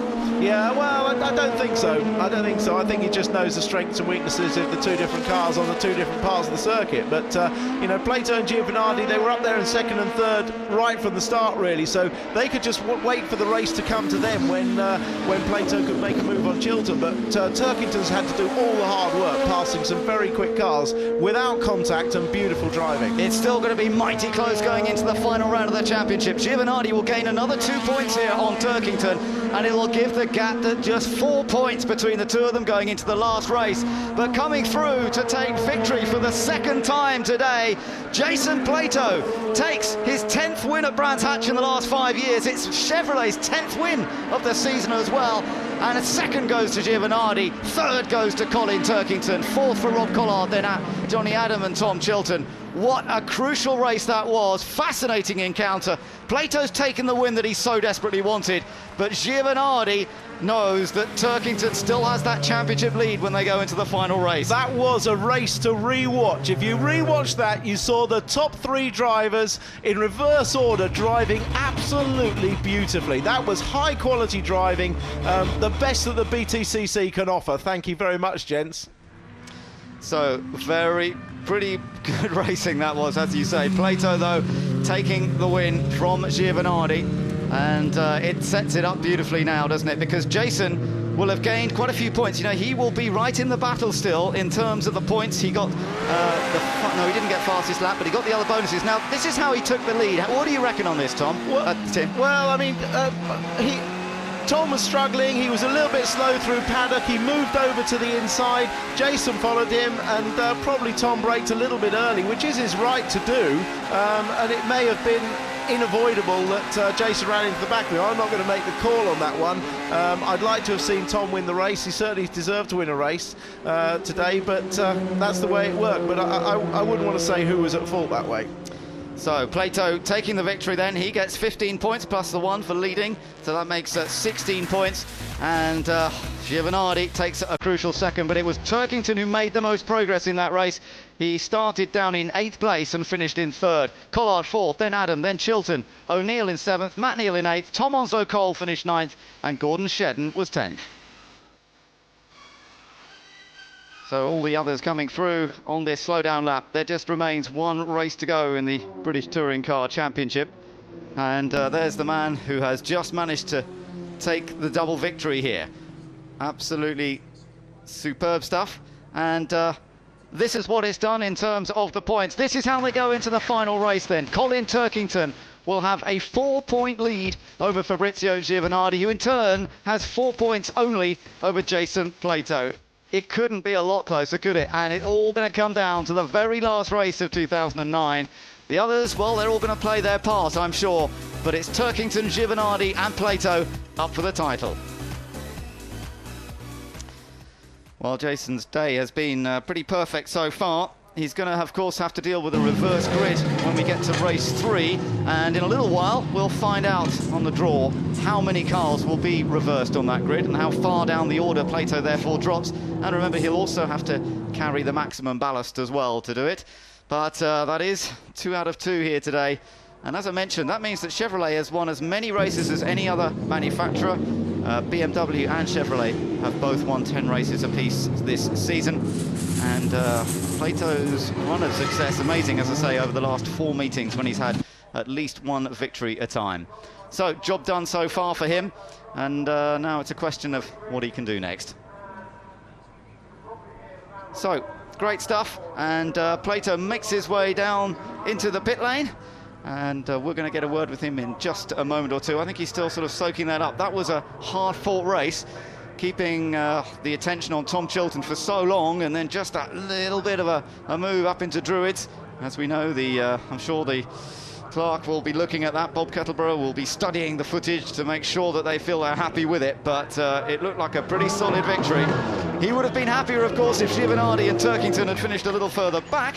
But that's the way it goes, and he just has to do exactly what he can to stay in front. Giovanardi, the two of them were very close a couple of times. Again, you could see that mutual respect that they have for one another.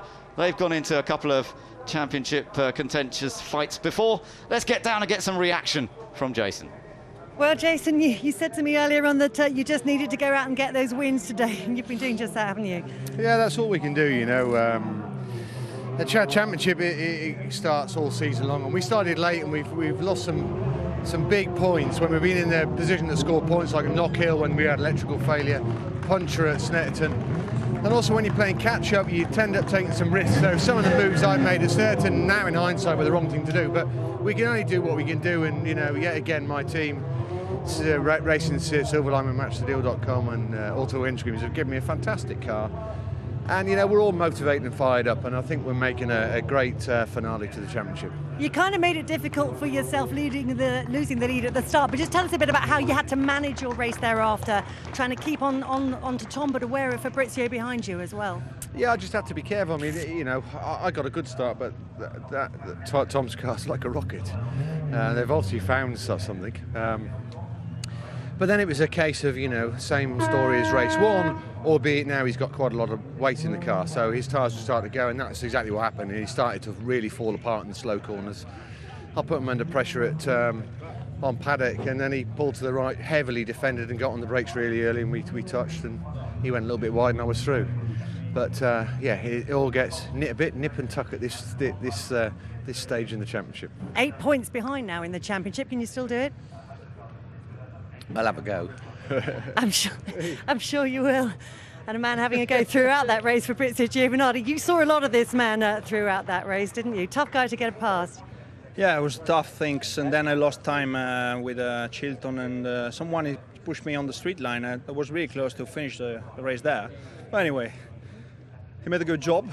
I think it would be pretty tough the next one. But yeah. He's finished third, so he scored good points. The situation is completely reversed what you would think to be in the third one, but it's not finished. We'll see. Was there an element of frustration creeping in at any point during that race? Yeah, you are frustrating when you cannot manage what's going on. I mean, when I see the orange car coming back, I say, what I can do, just keep in my position, score more points I can, and then we see. I can just drive the main car and fight and win the front one. Well, just 4 points now separating you and this man over here, Colin Turkington. That was a drive you needed to pull out at the time you needed to pull it out, wasn't it? Yeah, it was really good. You know, as I thought, with the weight out of the car, it's come alive, and it's not easy. You know, it's difficult to pass around this track, and you just have to, you know, pick your moment. And it bunched up at the front, and I managed to slip through. So it's a bit quicker than Fabrizio at the end, but it's too risky to try and pass. So much of that race spent behind Jordan. Once you got past him, though, it looked like you really had the fire in your belly. I guess you could see the guys in front of you there. You could almost touch them. Sorry, yeah, the pace was really good in the car, and it took me a few laps to size up Andy Jordan. But once I got past, you know, it had a lot of pace. So it's a good feeling, you know, when you're reeling in cars in front. And so I'm pleased that we have a really strong car now for the last race. Just 4 points in it now for that last race. How do you see it going? Who knows? You know, going to be further back on the grid, so That's all to play for. Okay, well, we're going to be finding out how that grid shapes up when we come back after this break.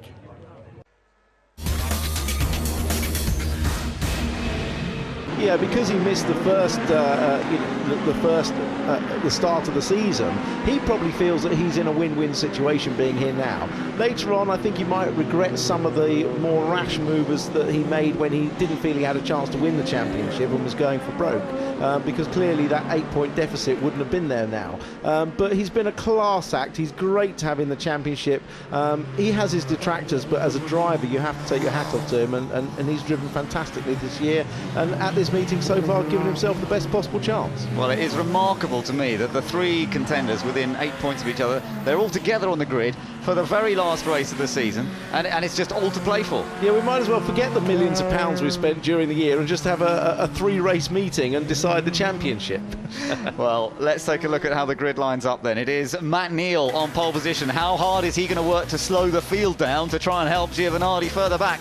Paul O'Neill, though, is with him on the front row of the grid in the sunshine.co.uk car. Tom Chilton is third. Johnny Adam is fourth. Chilton, of course, been flying with that Ford Focus today. What can he do now that he's lost some weight? Johnny Adam in the Airwaves car with his teammate, fifth on the grid. Sixth there is Colin Turkington. He has a 4-point advantage, which means he could finish behind Giovanardi if they're not too far up the order. But if Giovanardi were to win and Colin was second, it might not be enough of a margin. So next up it is Giovanardi with Plato next door. Now, of course, they've got to race each other as well, these two, as well as trying to get past Turkington and score as many points as possible. So that's really where the essence of this race is.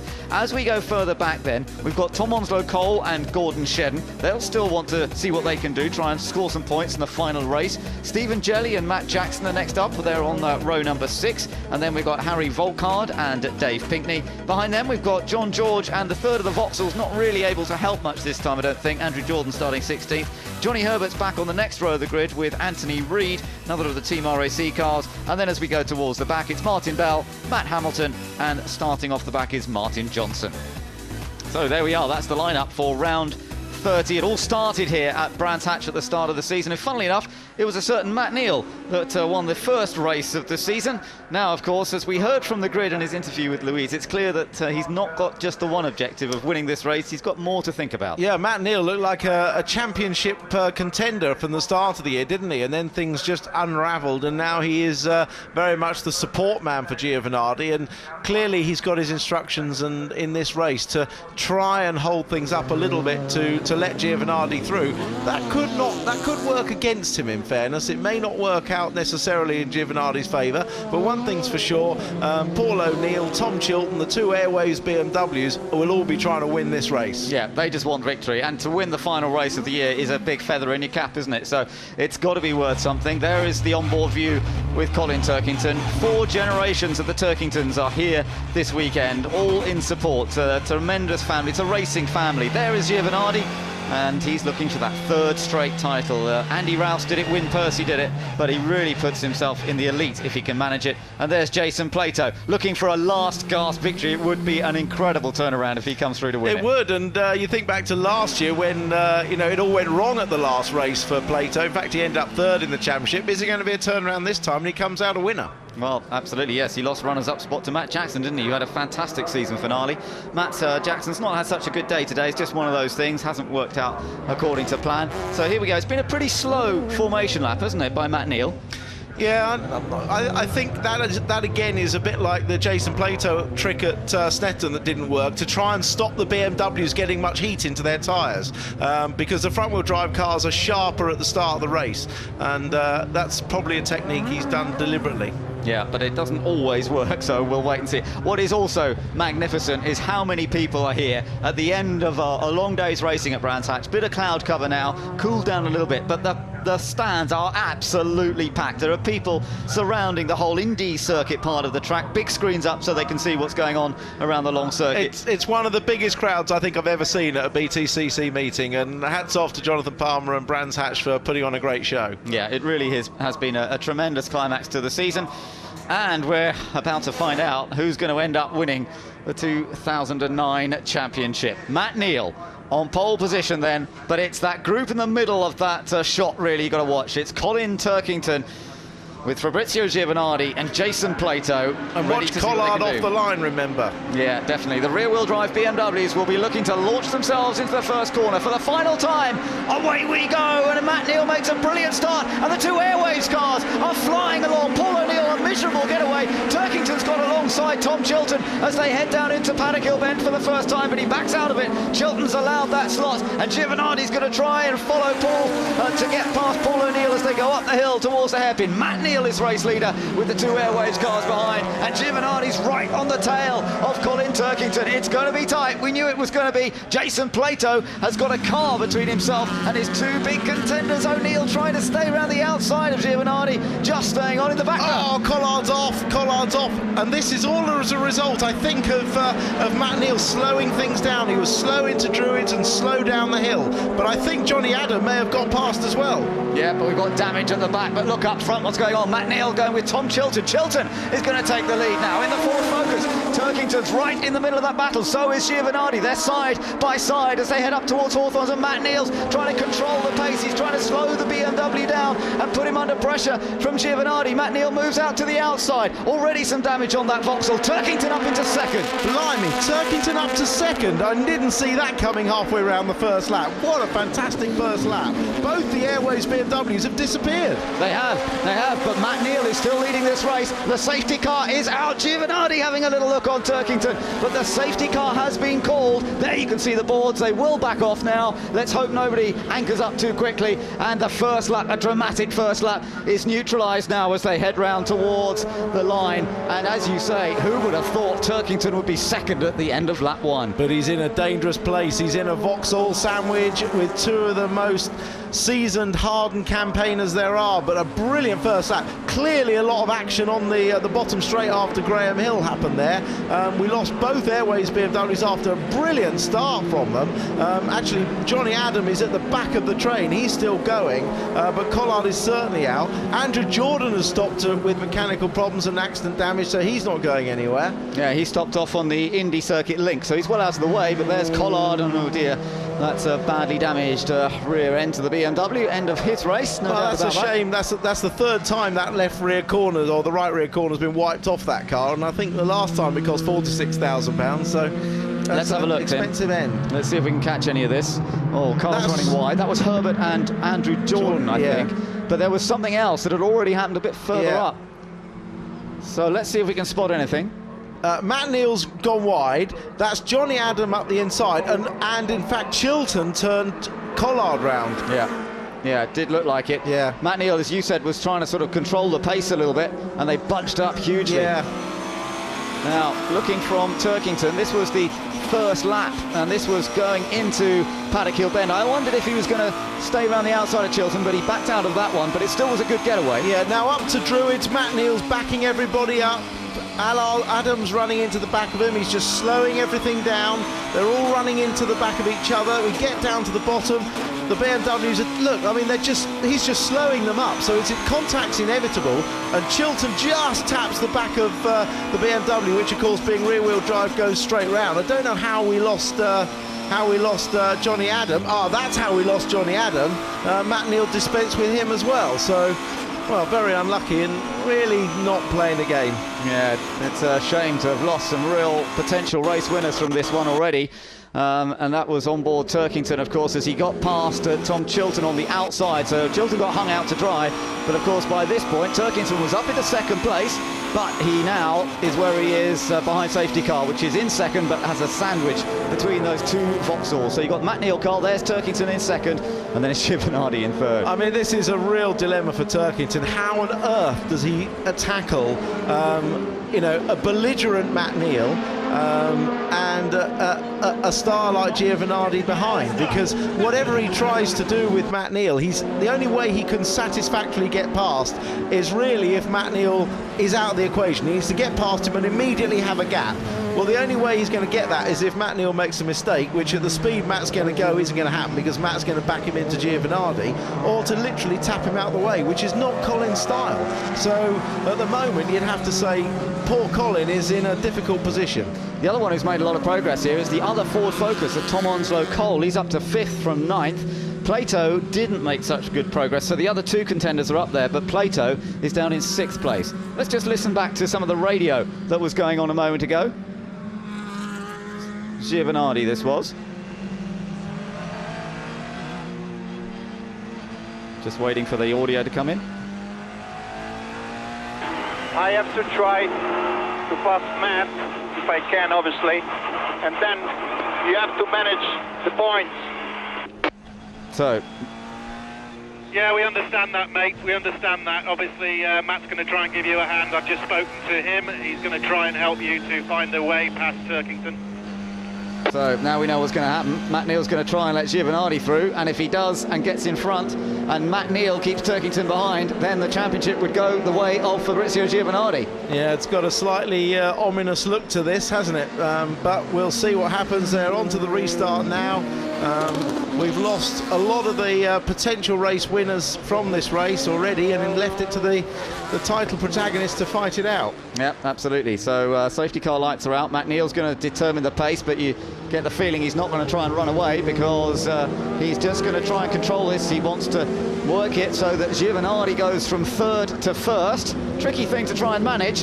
And Turkington, he's going to have to use every ounce of his racing brain here. It's going to be a tough one.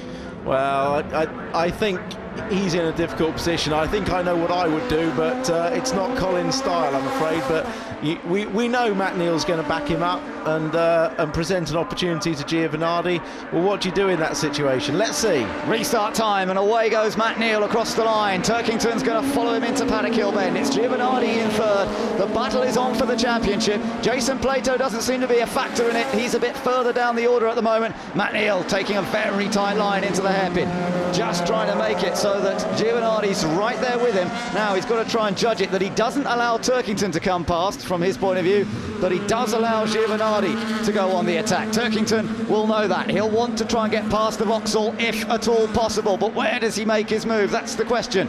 Matt Neal shuts the door into Surtees, conventional line into there. Still the two focuses might come into the game here a little bit on board with Giovanardi, and he's got a great run out of Surtees' corner, and Turkington cleverly just hugging the inside of the road. Yeah, don't forget Turkington's a little bit lighter, so he has got top speed, but Matt Neal's just driving around the inside of the circuit. Sooner or later, Giovanardi's going to get a chance, or he's going to touch. Oh, he's on the grass, he's on the grass. Giovanardi's got to... Oh, Chilton around the outside. Chilton around the outside, trying to take 3rd place from Giovanardi. Giovanardi will not want that. It's given Turkington a little bit of breathing space just for a moment. This is exactly how Vauxhall's orders could actually backfire on them, because what they might be backing Turkington and Giovanardi, but they're also backing Giovanardi into the rest of the group. Yeah, and Plato was trying to go around the outside of Onslow Cole, didn't quite manage it, but Plato still throwing everything he can at this as he tries to get in on the... There he is in the blue and white Chevrolet. He's got Gordon Shedden joining in. He's having a good run. Paul O'Neill is on his outside as we go back on board with Giovanardi. Yeah, maybe Vauxhall are telling Matt Neal to get his foot down now, because he's suddenly stretched out a bit of a lead. I think maybe they feel the time to play those sort of games a little bit later, when perhaps Giovanardi hasn't got someone right on his boot lid. Yeah, but Chilton's staying with this group at the moment. That Focus has shown great pace all day, so it's a top 4 breakaway a little bit at the moment with Chilton at the back of the group. You're still on board 3rd place man Fabrizio Giovanardi. Fastest lap for Johnny Adam on that last lap, despite problems on the opening lap. And the car's certainly going well, and he's in a group a bit further down.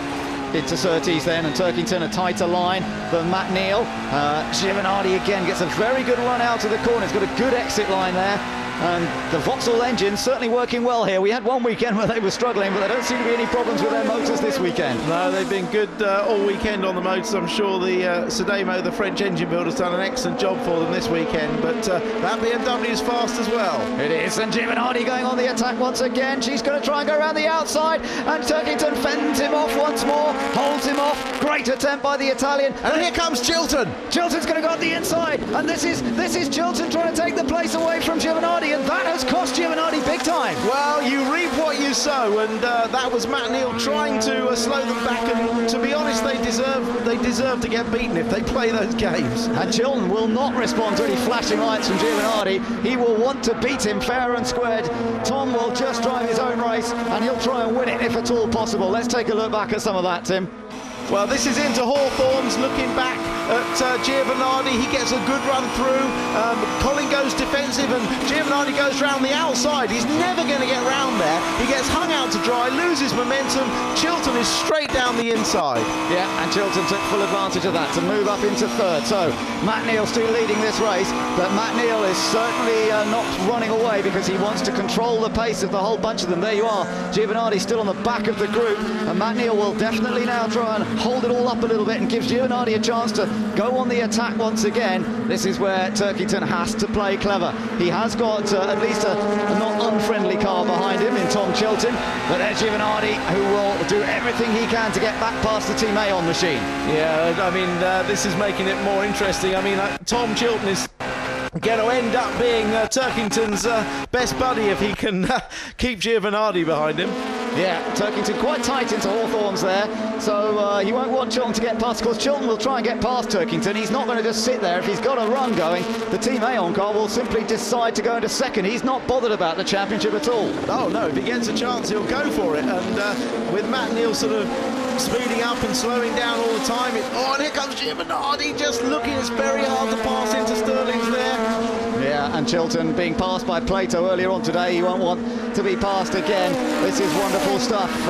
We're coming around this time to complete lap 6 and go on to lap 7 out of 17. The new race distance up a bit because we have the safety car out, of course. It's Matt Neal leading, Vauxhall on top, but not in terms of the Drivers' Championship right now. Turkington in a good solid second place in this race, but will he stay there? Matt Neal coming through Paddock Hill Bend and climbing the hill back towards Druids, and still not quite able to put any challenge on. Tom Chilton still there in third, Giovanardi fourth, and Plato, by the way, still in sixth place. You're looking on board from Turkington, back at the focus of Chilton.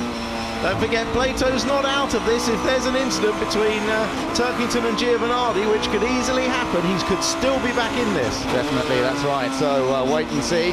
Little lock up from Chilton, no problem. He gets the line through Surtees, perhaps a touch wide. Giovanardi's had a better run there. Out of Surtees, kicking up bits of rubber offline. Matt Neal still controlling the pace. Turkington still looking for his opportunity. What he wants more than anything is to get past the Vauxhall, but we know that Matt Neal will make that as hard as he possibly can. Giovanardi's still there in the fight, still in the running. In the background, Paul O'Neill ended up on the grass. Plato has got a bit clear of this group. Onslow Cole has been passed by Plato and finds himself now right in the middle of another battle.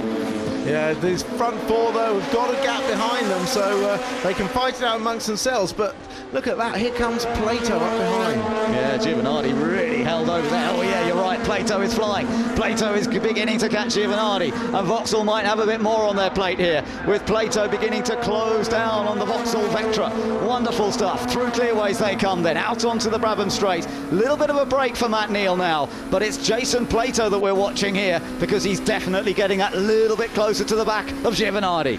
Yeah, just to give you some idea of how much Matt Neal is slowing everybody up, he set the fastest lap in the last race at 1:34.0. In this race so far, with zero ballast on, his quickest lap is a 1:35.5. Wow. I think it tells the story. It does, yes. Chilton still holds third, just about, from Giovanardi. Then it's Jason Plato. You ride with Plato as they come through Graham Hill Bend. Giovanardi goes a little bit wide there, but he's got great pace and he's going to have a go at getting down the inside of Chilton. He knows he's got to do it because Plato's right there with him, and Plato will try and follow through here, and I think he will. He will, and in fact Plato's got a great run. He might even attack Giovanardi as they come down the Minter Straight. Yeah, that was good opportunities, good timing. They're going to be side by side.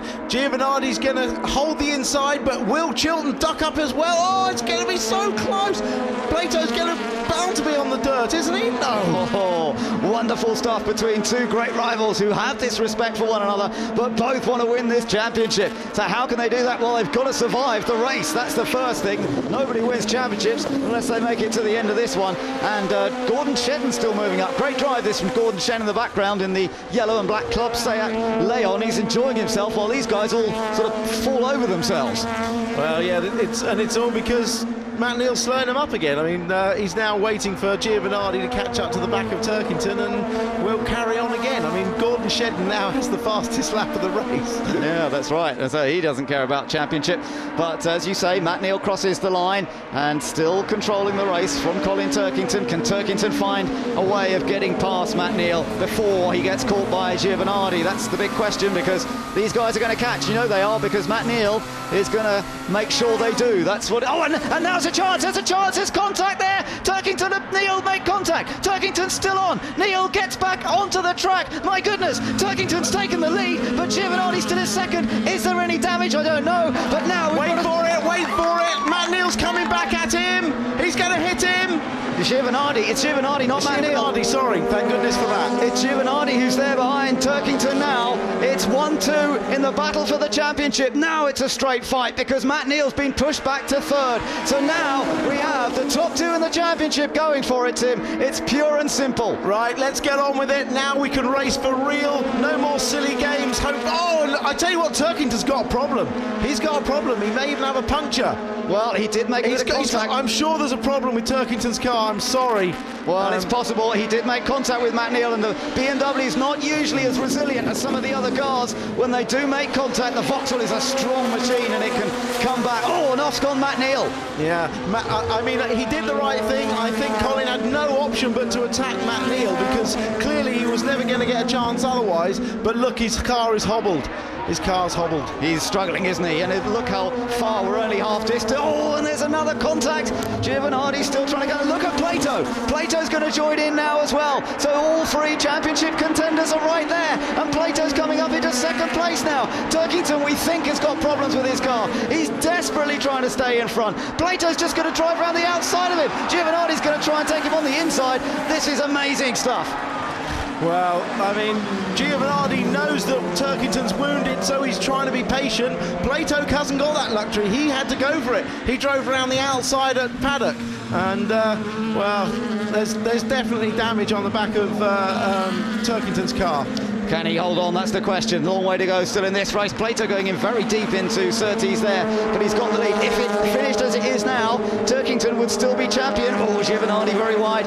But if he's in trouble, if Giovanardi gets past him, then it could all change. Remember that there's an 8-point gap between Plato and Turkington, so this isn't enough for him if Turkington finishes in second place, but it looks as though Turkington may well drop more places. Let's see what happens. Turkington's learning to drive around the problem. I think that the toe has been knocked out on the left rear of the car, and he's learning to drive around it. It isn't a puncture, I don't think, because that would have gone down already by now, but certainly the suspension's been hobbled or something. You can see it's struggling through the fast right-handers, but he's learning to get around it a little bit. Yeah, he is. Great line there at Stirling's.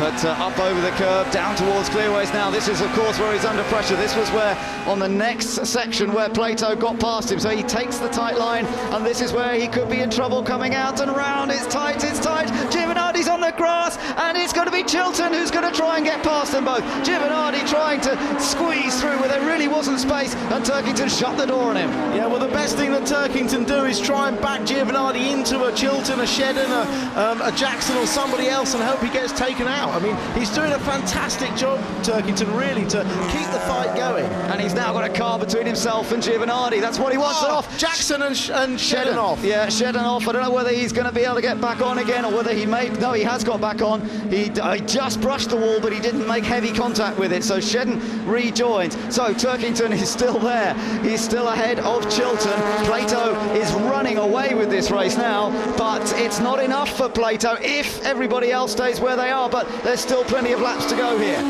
There are a lot of cars that could finish between Plato and Turkington and Giovanardi, so don't write this off. He's going to win the race. Jackson with one of the Team RSC cars. I'm not sure, I think it was Reed, Anthony Reed. There was a little bit of a touch with Stephen Jelly's behind Anthony Reed at the moment, and that could have ended in tears, but thankfully they got it back together. Fast part of the circuit. Yeah, it's still all to play for and a long way to go. They're only on lap 11 of 17, but, well, can Colin Turkington hold on to it? We will find out. Plato still the race leader as they come down under the bridge once again. Still second place for Turkington. Chilton in third. Giovanardi in fourth. Matt Neal still in the hunt in fifth place.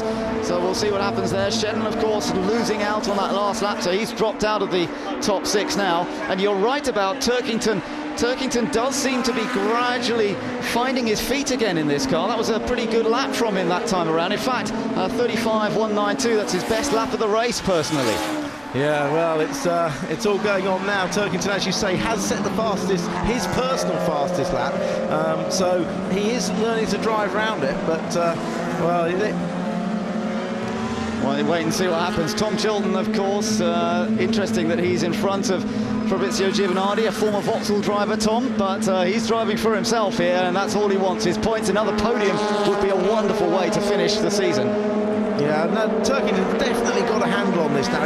He looked so wounded, didn't he, for a couple of laps? He was literally driving around the inside, and it's just like he's adapted to it now, and he's got it handled. He's actually closing in a bit on Plato. Maybe it was just a huge amount of muck on the tyres, because he did go right off track, all four wheels on the grass. Nah, but he would have turned up, he would have actually managed to clean that off very quickly. When you see the car coming towards you, it actually looks like it's crabbing. I don't think the car's even driving straight. Well, at the moment he's somehow holding on to what is second place, but can he hold on to it? Look at the car. I don't think it's going straight. I think it's knocked the rear toe on the left rear completely out. This is the moment. This was Turkington up behind Neil. Look, he just pushed him wider. There's the contact. That's the contact on the left rear.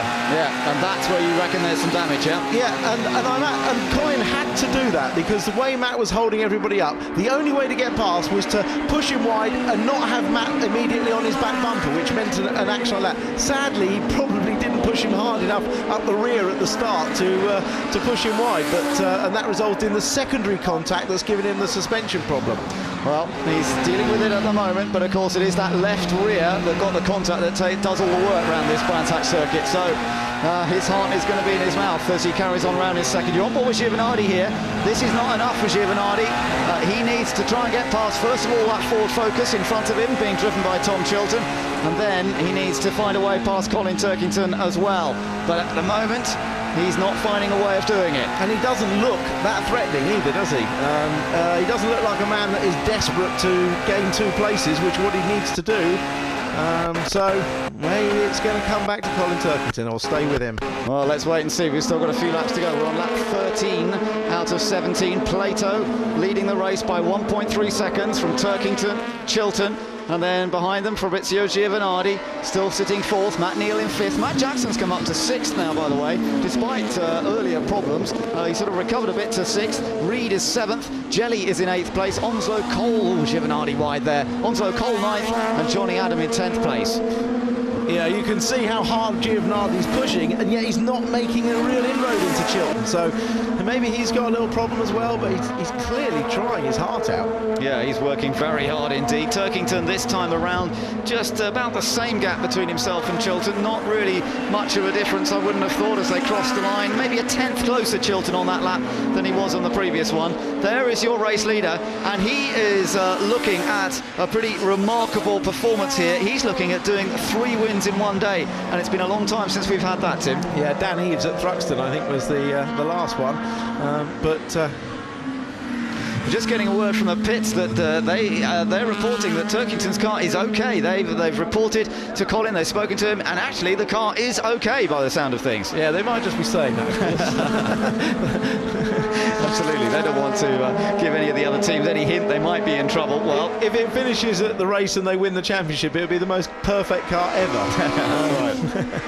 It's still on its way at the moment. At the moment, as it stands, Turkington sitting in 2nd place is doing enough to win the championship. There is Fabrizio Giovanardi.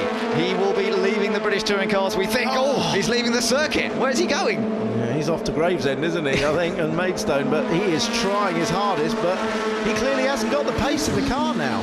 No, it's just not quite there at the moment for Fabrizio Giovanardi and this Vauxhall Vectra, which has been such an impressive car in its lifetime in the British Touring Car Championship. It's taken him to 2 successive titles, and it's kept him in the hunt for a 3rd title as well. It's suited his style. He's been a brilliant part of the British Touring Car Championship the last few years, but can he do anything here? With the laps gradually ticking away, we're going to go on to lap number 15 out of 17. 3 laps to go then, and there you are, riding on board with the man who currently could be champion if it stays as it is now. Yeah, and these will be the longest three laps of his life, and there's a lot happier looking crew in the West Surrey team there.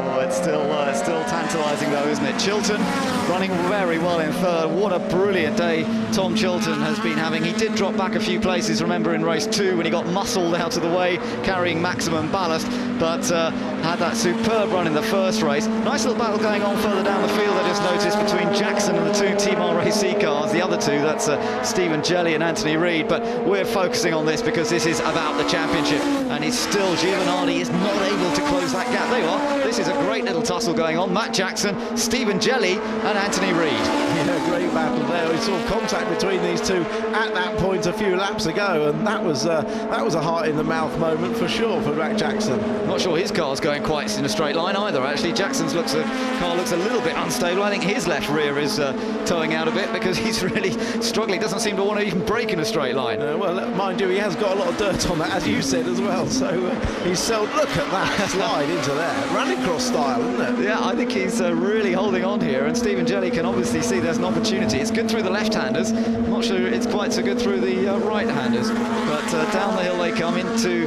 the Indy Circuit section once again. This is the battle for 6th place then. Still Matt Jackson holding on to that from Stephen Jelly. He's going to try and get the run out of the corner, but no, Jackson's too good to come across there. Shut the door on him early. Yeah, he was trying very hard. You can see the car twitching as he tried to tighten the line and get underneath Jackson, but Jackson was carrying plenty of corner speed to do it. 2 laps to go, less than 2 laps to go. Jason Plato continues to lead this race. Matt Jackson here, his teammate, still trying to fend off Stephen Jelly. Jelly, the star at Rockingham last time out, won the High Q Champagne moment of the event for his 2 wins there, voted for by the fans. But he's had a bit of a tougher weekend here, but Jackson's just helped him because he's run wide, and that's given Jelly the chance to draw alongside Go Ahead, and he might come back at him. Oh, great stuff, Jack, from Matt Jackson. Not about to be passed that easily. Well, this is touring car racing. They will race till the last lap of the race and the last race of the season, so good on them. Yeah, Anthony Reid joining in. He's been enjoying himself actually this weekend, really feeling much more in tune with the car. Jelly there maybe had a little bit of a problem. No, sorry, it's Reid actually who slowed down a little bit. But there you are, back with the race leader, Jason Plato. It's Colin Turkington still in 2nd place. Tom Chilton is the one keeping him under a bit of pressure, but it's not Giovanardi. Giovanardi cannot sustain the pace for whatever reason. Riding on board with him, he just can't keep up with those 2 ahead. Yeah, don't forget that Turkington can let Chilton through. It doesn't matter. He can let him through. There's enough of a gap. He certainly doesn't want to be defending and letting Giovanardi have a sniff on the last lap. It might pay him just to let Chilton through. Well, let's see what happens. The teams, the drivers are on to the last lap of this 30-race championship, which has enthralled us from its very beginning here at Brands Hatch in April, right through to the very last lap of the last race. And it's going to come down to the last few corners of the last race at this rate. Turkington just flaming out a little bit on the overrun as he heads up into Druids. At the moment, he's doing just the job that he wanted to do, the job the team wanted to do. Plato might be heading for an amazing 3 wins here today, but if it stays like this, it won't be enough. No, you have to take your hat off to Jason. He's done everything he could, driven beautifully today, and 3 wins out of 3 is very seldom ever achieved at this level of racing. But Turkington looks like he's on his way to the championship. Fingers crossed for another half a lap. His first British touring car title could be coming his way. Oh, he's just got a few corners to go through the fast sweeping right-handers at Hawthorne and then at Westfield. What a season it has been from the young man from Portadown, County Armagh in Northern Ireland. Is he going to take the British touring car title home to Northern Ireland for the first time ever? He's only got a couple more corners to go now. The left-hander at Stirling's. What a dream season he has driven. We've hardly ever seen him make contact with other cars. There was a bit of a rub with Matt Neal in this one, but surely he had to do something. Plato is going to come through to take the final race win of 2009. But the 2009 High Q British Touring Car Champion is Colin Turkington. Colin Turkington wins it for Team RAC. Dick Bennett and the team take their first ever title, and Louise is in tears. 4 generations of the Turkington family are here. Colin's grandfather, 91 years old, is here today.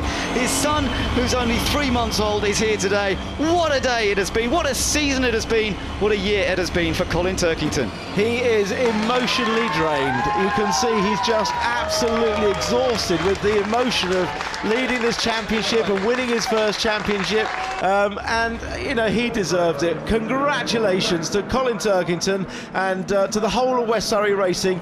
He is a star driver, a class act and a worthy champion. Yeah, absolutely, quite agree with you there, Tim. Totally deserved this, and he will take that trophy. It's delight. Look at Plato, what a result that was for him today. 3 out of 3. Only Dan Eves has ever done that before, and that was at Thruxton. But a superb achievement by Jason today. And there, the man who fought so hard. This guy is one of the most determined guys I've ever seen in racing, because he just will never give up. But ultimately, just beaten on the day. He was beaten on the day, and he was beaten by the better man. And he would accept that, and I'm sure he'll be a gracious loser as well. He knows that today, it was Turkington that did the job. Well, we're going to try and get some radio from us, see if it's working. This is Ben to Colin. Colin, can you hear us? What a result, well done. Yeah, thanks, Ben. I can't believe it. I don't know what to say. We feel for you, mate. Blinding job there, absolutely fantastic. We're just looking down in the pits at the moment. Your family, they can't believe it either. What does this mean to you? I can't describe it. You know, everything I've done up until now in motorsport has been for this moment, and it's unbelievable. Well done from all of us, and you take your time to enjoy it. Colin Turkington in tears there, and you just, it's just magic. Well, he's going to age a lot, isn't he? I mean, he's come of age as a driver, but the emotional roller coaster he's been on, not only this season, but in that race alone. I mean, What do you think he must have been thinking of when he was eating that Vauxhall sandwich? He must have been thinking it's all going to go wrong, but he's come through it all, and he's come through it with class, and I'm so pleased for him. I've got a lump in my throat myself. Yeah, well, there's the result. Plato takes the victory, but it's Turkington's second place that earns him the title. Chilton finished in a fantastic 3rd place once again. Giovanardi was 4th, Matt Neal in 5th ahead of Stephen Jelly, Anthony Reid, Johnny Adam, then Gordon Shedden and David Pinkney. Outside the top 10, we saw Matt Jackson. He was in the various fights throughout that. Onslow, Cole, Hamilton, Herbert finished in 14th place. But in terms of the championship, that is the final score. It is 275 to Turkington. Jason Plato did a reverse job on what happened to him last year, because he snatched 2nd in the closing stages of the championship, whereas last year he lost 2nd, and Giovanardi slips to 3rd place at the end of the day. Matt Neal finishes the championship in 4th ahead of Matt Jackson. Rob Collard and the Airwaves team, well, they finished in 6th place ahead of Stephen Jelly in the 2nd Team RAC car. James Thompson still finished in the top 10, pretty impressive considering he didn't do the last few events, of course. So there he is. Well, there's Jason Plato getting out after his triple victory. What a day it's been for him, and he couldn't have done any more than he did here today. No, it's fantastic. Fantastic racing, and through everything, the top 3 guys in the championship fought it out over 3 races, and we saw some of the best driving we've seen all year. And you know, no surprise, I suppose, that Cream rises to the top. But they've done the championship proud, they've done the sponsors proud, and well, let's see Colin's reaction when he gets out of the car. Well, this has got to be quite something. A young man whose hero in motorsport is a certain Joey Dunlop, Northern Ireland's iconic road racing motorcycling champion. Well, now he has become iconic himself by winning the British Touring Car Championship. And there's his dad, Trevor, to congratulate him. Lovely scenes. His dad, a rally driver, used to rally drive co-driven by his mum, who's there as well, Mavis. They used to rally together. The whole family is immersed in motorsport. His brother Gary used to race. And so just motorsport has been a massive, massive part. And there's Louise with young Lewis. He became a dad this year, just a few months ago. And not only that, he's won the British Touring Car title. I think 2009 will go down in history for Colin Turkington. Will it ever? And thoroughly deserved. And the team are so much a part of this.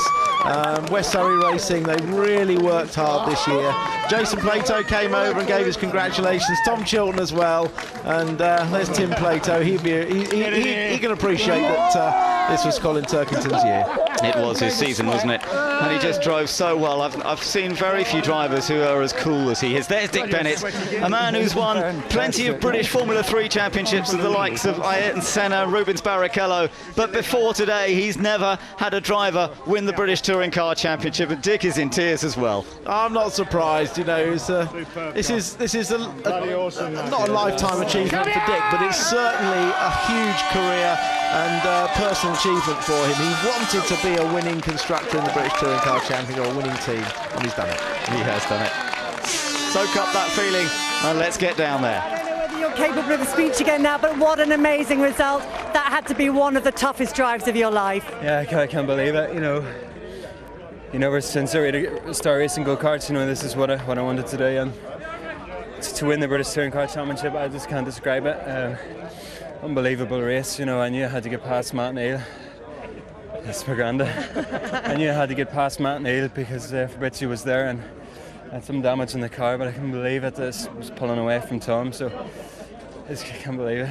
You've been so calm and collected throughout the season, but the emotions are really coming out of you now, aren't they? Yeah, it's unbelievable. You know, I thought after qualifying in race 1, I thought it's going to be impossible, but you know, I just want to say thanks to Dick Bennett and Mike for giving me my first opportunity, and Team Atomic Kitten, and John Morton, my engineer, and the guys on my team, Lewis, Adam, Tipper, and everybody in West Surrey Racing, and Mum and Dad. You know, they've supported me right from the go-kart. So and Louise and my wee boy. I just want to thank everybody.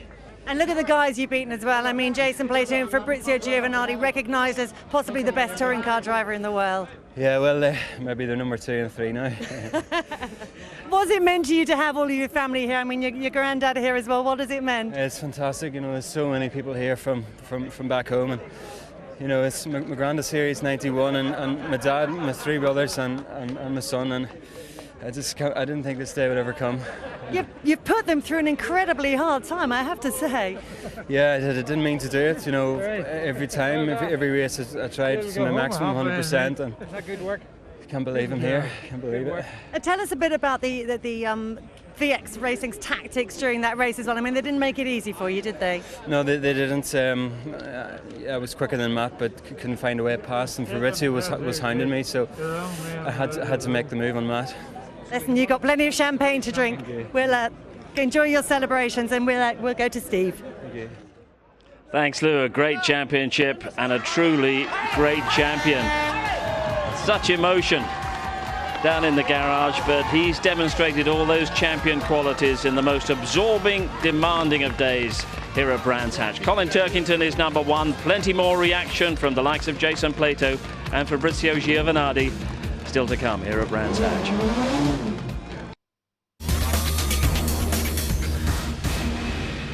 Colin Turkington is the new British Touring Car Champion. Vauxhall threw absolutely everything at him here in a dramatic final race at Brands Hatch. Turkington, though, resisted it all. Jason Plato won all 3 races here this afternoon to take second place in the championship from Fabrizio Giovanardi, and Louise is getting more reaction now. Well, let's have a word with the championship runner-up, Jason Plato. And I mean, to think, you know, a week before the start of this season, you weren't going to be driving in this series, were you?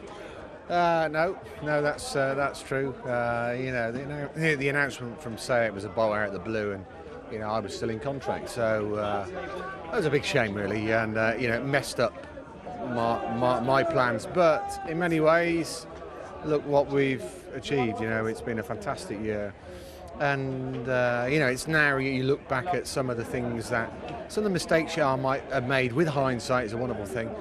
But you know, had we started early and prepared, I generally believe we would have won this. But Colin's a very worthy champion. He's driven fantastically all year. Their team's performed at their maximum, and I did all I could do. I won the last 3 races, and That's it. I'll lie very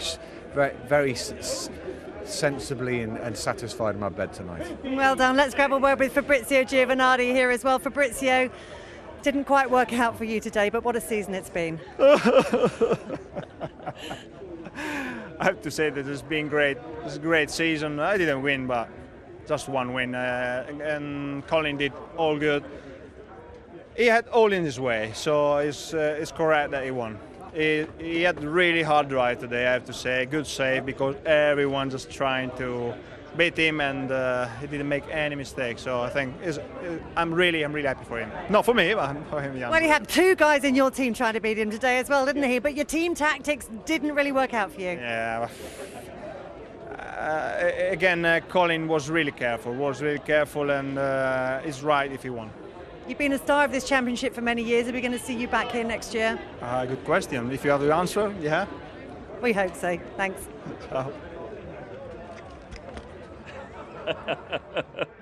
And Tim Harvey, there are going to be so many plaudits for the new champion Colin Turkington, but how much is this championship going to miss Fabrizio Giovanardi if he doesn't come back next year? Certainly going to miss Vauxhall. Oh, we'll definitely miss Vauxhall. They've been a lifeblood of the championship for a long time, but I'm sure they'll be back sometime in the future. Fabrizio, well, he's a fantastic driver in the car. I'm sure he's got a screw loose somewhere outside of the car, but he was a very gracious and magnanimous loser when asked then. And of course, it's easy to be when you've lost. We've already been a champion, but hats off to Colin Turkington. He is the most deserving champion of the year. What is your opinion of the Vauxhall tactics in that last race? Matt Neal backing up the field in an attempt to get Giovanardi through. Fair play? As a driver, my heart just went out to Colin Turkington because he drove a brilliant first lap to get up to second place, partly as a result of Matt backing everybody else up and the two Airwaves cars being fired off, and I didn't like to see it. I'd love to have seen just the three of them racing the way they were in the second race, which was fantastic sport and fantastic driving. It was a shame, but at the end of the day it didn't influence the result, and you do reap what you sow, and at the end of the day it was Colin Turkington that came through as the winner. And let's not forget Jason Plato, 3 wins out of 3 today. What a star. Yeah, Jason is a class act. I think that he thought his championship was always a long shot, and that's why he perhaps can, as he says, sleep well in his bed tonight. But a great drive, a champion's drive today to win 3 out of 3. Only been done once before by Dan Eves, and he's given the championship his best shot, which is, all you can do as a driver.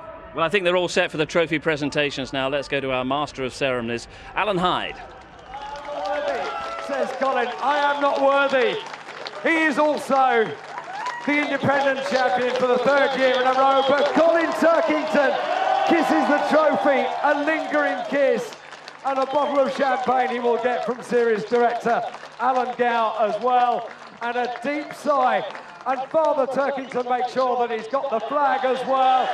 Colin Turkington, wonderful scenes, wonderful sights, and wonderful sounds as the 2009 High-Q MSA British Touring Car Champion is crowned here at Brands Hatch. Here we go, champagne time. Series Director Alan Gale does not want to get soaked in champagne. I think everybody else does, because Colin Turkington uncorks the bottle, and champagne for the champion of 2009. What a wonderful moment, and a well-deserved glug of champagne as well. Pours it over his head.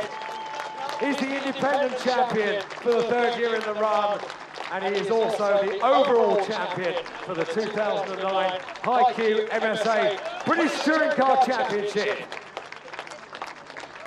So Colin Turkington very happy on the top step of the podium. Poses for the cameras down there on ground level in front of the podium vehicle, standing there with the flag. And we've got one more champion award to make, and we'll see if we manage to make the final presentation. A thumbs up from Colin Turkington, and the final award for the champions podium will of course be the Manufacturer Constructor Award for 2009. So Colin Turkington is going to make his way over towards Steve Ryder for a live television interview with Steve, but make sure you come back, Colin. Colin Turkington, everybody, the 2009 champion. And now, the 2009 Manufacturer Constructor Champions, and they are Vauxhall VX Racing. To represent them, Andy Gilson, the Marketing Director of Vauxhall Motors. Well done once again. And what character and class Colin Turkington has shown today. Hopefully we'll grab a quick word of him before we go. We'll have some final thoughts on all the drama we've seen here at Brands Hatch in just a couple of minutes from now.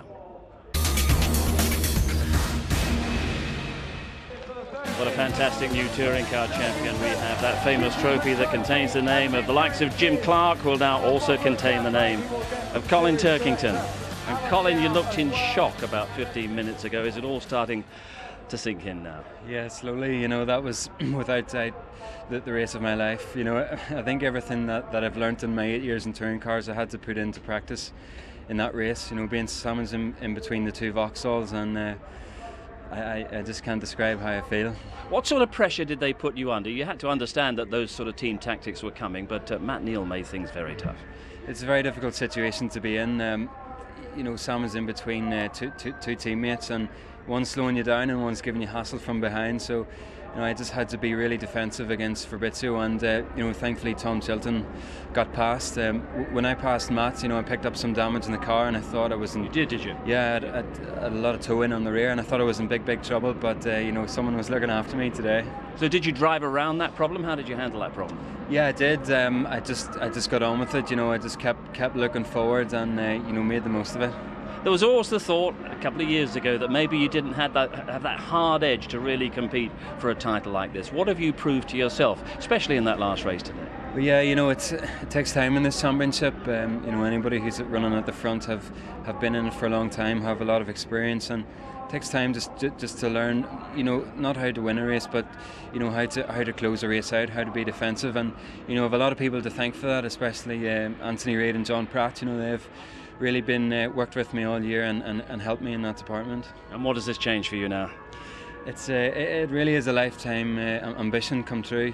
You know, ever since I started racing, the only thing I had eyes on was British touring car. You know, never Formula 1, just British touring car. And you know, I watched all these guys, John Cleland, who's here today, and you know, heroes of mine. And you know, I can't believe I've beat some of them today. Well, you're a hero of so many people who have watched the great events at Brands Hatch today. Congratulations! What a fantastic touring car championship. We look forward to doing exactly the same thing next year. So too does Colin Turkington, I'm sure. Bye from Brands Hatch.